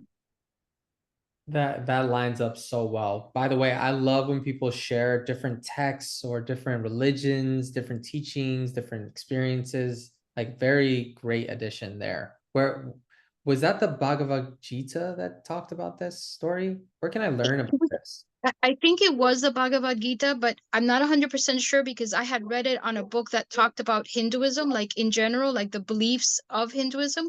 But I think that particular aspect was from the Bhagavad Gita. Yeah, I believe so. existence. Well, we're Yeah, gonna he dreamt. Yeah, it's Narayana. If you want to look him up, it's Narayana dreaming the world into being. dreaming world to being. Okay, there we go. Did we answer your question, Jenna? Do you feel like maybe not yet, or did we peel back some onion layers? Is there more clarity? Be honest. Well, like you said, you definitely planted some seeds that I need to sit with, like meditate on. But you have expanded, I guess, how I see creation. So I understand it a little bit more conceptually, but like understanding it, I think I just need to sit with a little longer and just keep reading this text and yeah, being here with you guys. So thank you. Thank you, everyone. Yeah. Well said. So poetic as always, Jenna. Claudia, question. Is that your virtual background or is that your actual place? Because it looks lovely. Oh, thank you. It's my house. Yes. Question? No, I just wanted to comment on what Jenna was saying. And from my understanding is that we need to be perceiving reality from our heart, right? In order to know with capital K oneness. Because if we try to perceive oneness from the three lower centers, we cannot, because everything is separate. So I think we have to raise our vibration, through meditation, or what Aaron's teaches us with the breath and all that. And if we are in this state from the fourth chakra, it's easier to feel oneness. So yeah, it's like, I don't know if you've heard about Paul Selig, this channeler also. He channels, he has a lot of books. And the guides say that it's like a building. So if you're watching from your window and if you're on the first floor, you will only see, the next building wall. But if you go up, you will see maybe something closer to oneness. And that's your level of consciousness. So it's not like it's either one way or the other. Everything exists at the same time. We just need to, regulate our level of consciousness. That's how I try to grasp the idea. Yeah, so it was just my share. Yeah, I can 1000% agree with you. There is nothing I found better than opening my heart, having compassion, understanding, love, just care for someone else, when I do that to a certain level and I really feel it, I feel deep within myself that I am them in a way. Like, how else could I feel that? And that's part of it for me, is to start feeling that with that one person and then taking that and giving it to the murderer and the thief. Oof. Yes, and one other thing very quickly, you know, in Buddhism, they have this practice that it's called Tonglen, and it's giving and receiving. And it's amazing because you start, you know, visualizing in front of yourself the person that you love the most. And you imagine that he or she is suffering. So when you breathe in, you bring that suffering into your heart. And in your heart is this Christ consciousness, right? So it's not you as a person, it's the Christ consciousness in your heart. And that dissolves all ignorance. In Buddhism, they say that we suffer because the ignorance, because we're projecting everything. That's ignorance. And then when you exhale, you see that that person receives from your heart this beautiful light. And you see that person super happy and in bliss and all that. And then you do the same thing for someone that is not very close to you. You do the same thing. And then for someone that you don't even really know. And then for your enemy.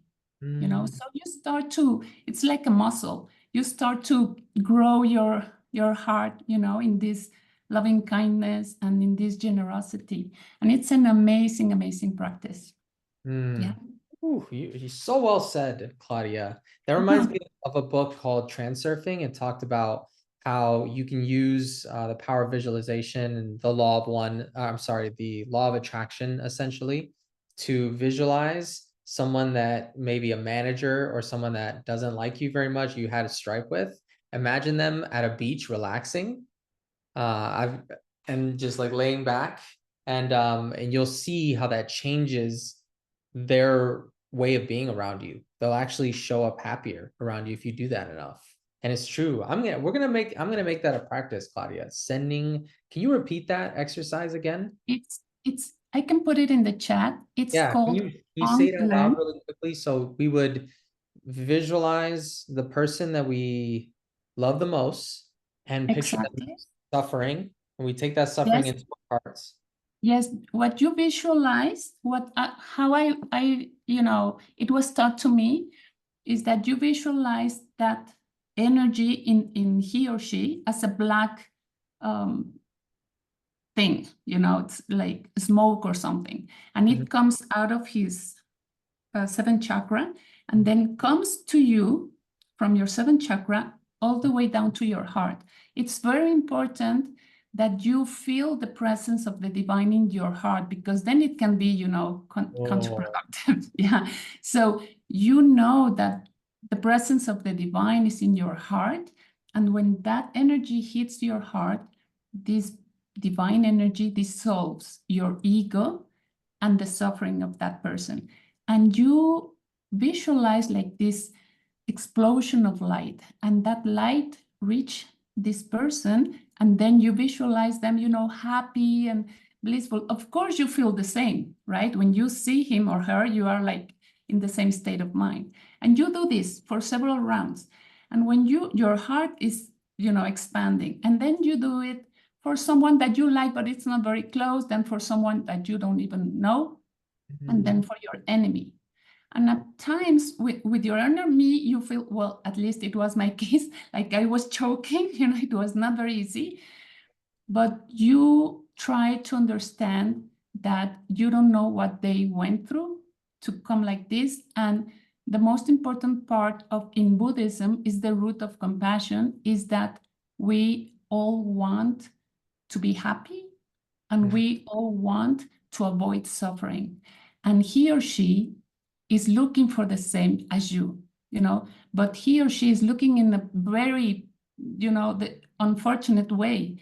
But we are the same, because we are looking for the same thing, to be happy and to avoid suffering. So from that understanding, you get closer to he or she, because you share the same root, you know.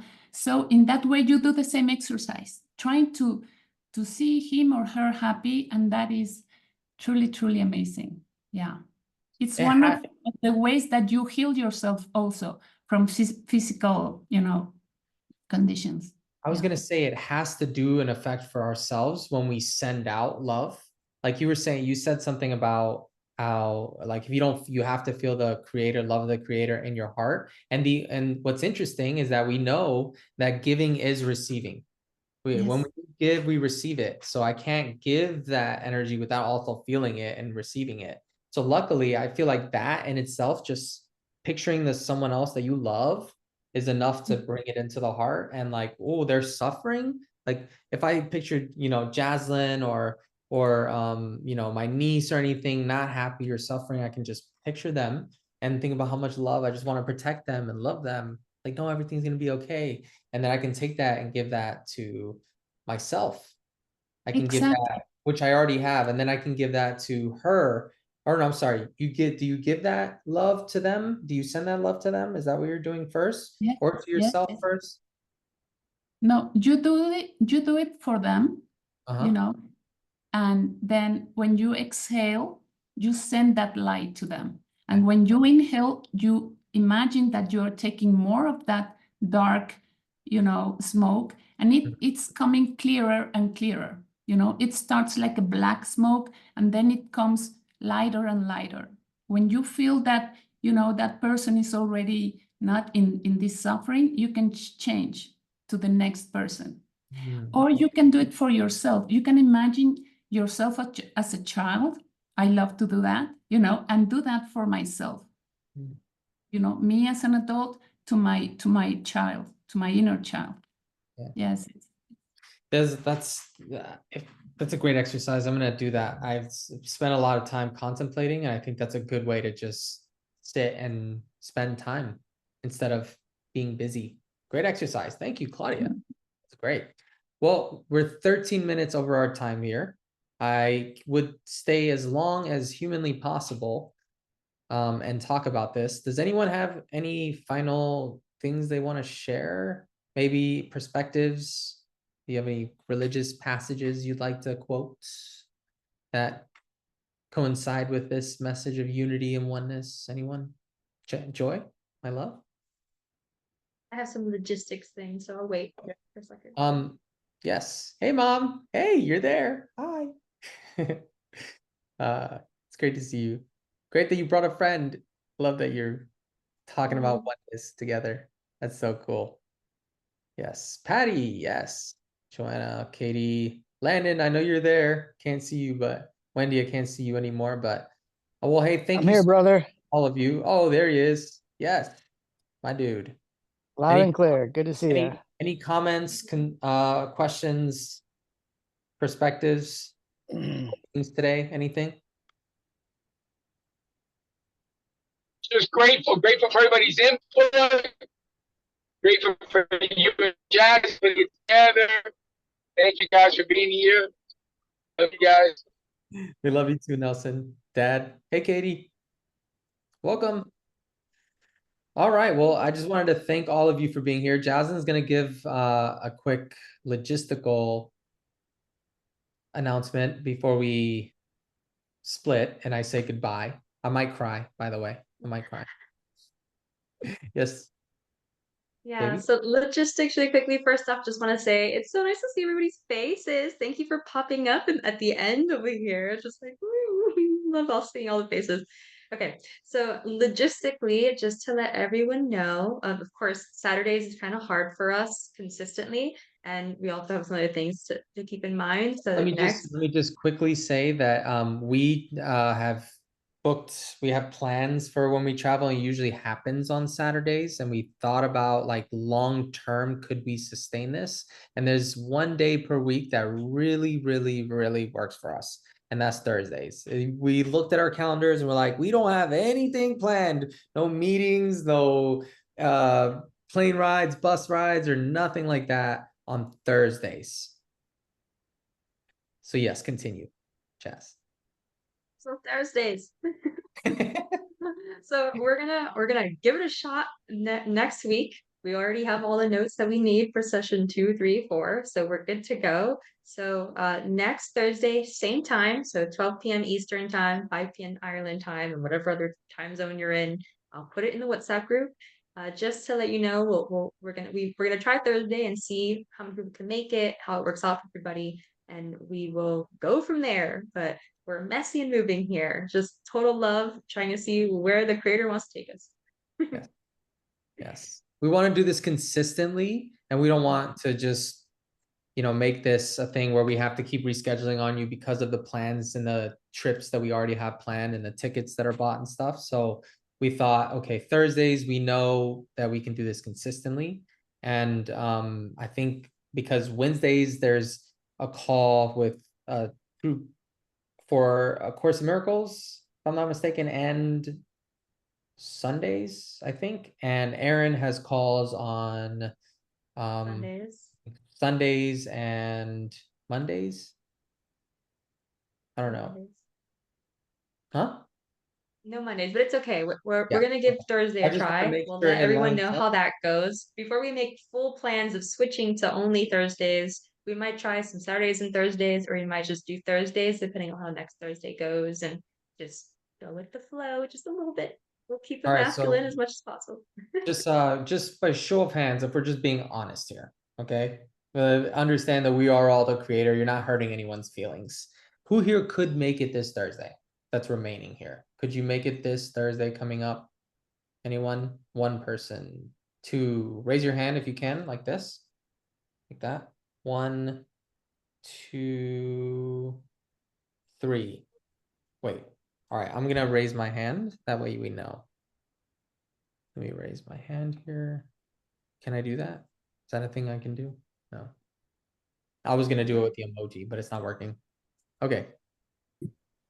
Thursday's good for me. Just that 12 o'clock time frame is in the work between business hours, so that's the only but it's okay. I'll catch up. Gotcha. All right, let's see. 1, 2, 3. I'll count me as 4. I can't seem to raise my hand. All right. 4, 5, Juliana. 6 from Claudia. Joanna, 7. Okay. Wendy? You were saying something? I can make it work this week. Cool. Me? Yes. Next Thursday I won't be able to be there, but the following Thursdays I'll schedule it. Okay, perfect. Okay, well, we're gonna give this a try. Again, we just want to make it consistent. I want to be able to I'm not doing this for money or not. I don't want anything out of this. I just feel just like someone said it before. I think it was Juliana or Claudia, but like you feel this and you just want to share it. Can't like hold it in or something. I'm not sure who said that, or was it Wendy? Yes, you said that. Yeah.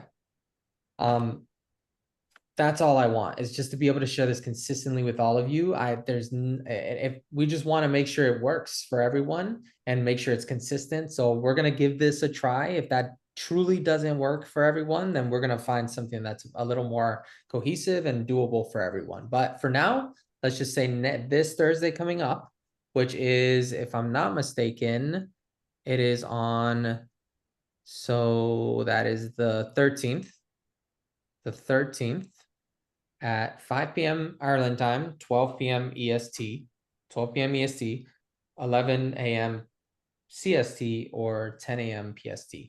Hopefully that works. Is anyone in some crazy 10 time a.m. zone? Mountain, 9 a.m. PST. Okay, boom.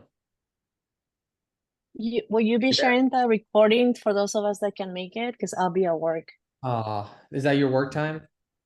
Yeah, but you'll share the recording?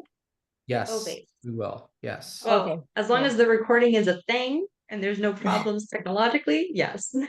Last time we started late, but we made up for it.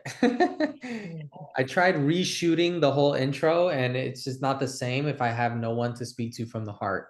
So I was going to try to re-record it. And even though it's not perfect, it is perfect because the creator expressed, and that was what was meant to be. So if you were there and you saw that, or maybe you weren't there and you saw it, or you were there, then thank you for being there. And thank you for being here. It means so much that you're all sticking around for like 2 hours and 20 minutes to talk about with us. It's so effing cool to me to have people to do this with. It means so much. You have no idea. If I have just gonna have this conversation once a week, I'll be just lit up every day. So thank you. We'll see you next week. Please, if you're reading, don't stop the reading. We might go slower on the calls, but ignore that. We'll discuss things and go deeper, but keep listening. Let's just make this a goal for all of us to get through it so that we have some, the more you go through it, the more you're going to understand the things we're already talking about. Distortion, you're going to know what that means. Mind, body, spirit complex, you'll know what that means. So just keep going through it. We'll go at whatever pace we can so that we can really go deep on some of these subjects and some of these passages, because I like the style of what we did today. Now, we could switch to a different style where we're just reading like a bullet train, but you have plenty of resources to do that for you. So when you come, please share your questions. Please share the insights that popped up, any reflections, any passages, anything that you felt like connected. Your understandings help us understand. So please share. And I can't wait to see you this week. If you can't make it, I'm so sorry. I'm going to miss you, Patty. I'm going to miss you. But if you can make it, it will be at the same exact time.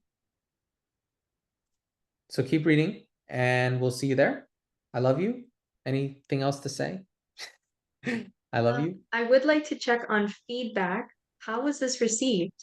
This was our first official session. We got through one session over here. But how was it received to be able to read it and the comments? What did you think? If there's any kind of improvement, we're here to teach, learn, teach, right? So any guidance from anybody else would be grand. Anything to change, Yep. evolve, transform, enlighten us. Not everyone's totally activated in their Blu-ray energy center. Yeah, I'll create an anonymous Google form. How about that? We could do a form later. Hey, just like cool. to say, Landon, I couldn't see you, but I'm here with you in spirit, my brother. So thank you for being here. Love seeing your name on the call when I see LP. Thank you. Great to see you. I'm here in my my bathrobe, so I figure you guys did not want to see that, but it's okay, man. I'm here with you in spirit. Thank you. We love you, man, and we love all of you. Seriously, too. it means so much that you're all here talking about this. So please stay with us in the chat by being active. If you have anything that comes up as you're reading it, or maybe there's a challenge. Some of you shared vulnerably today, and I appreciate that. I really do, and I welcome it. I welcome all perspectives. If you have anything to do with your religious background that you'd like to share, or any teachings or understandings you have learned that aren't of the law of one, but that align with and support, then please share it too. And please share yourselves with us. Let us know about you and your perspective, because that's what makes this fun. We love you. Thank you so much. Again, we'll see you next Thursday. Okay? Yeah? Bye. See you next Thursday. Love you. Bye. Bye-bye. Love you. Guys. Yes. Love you guys. Bye-bye.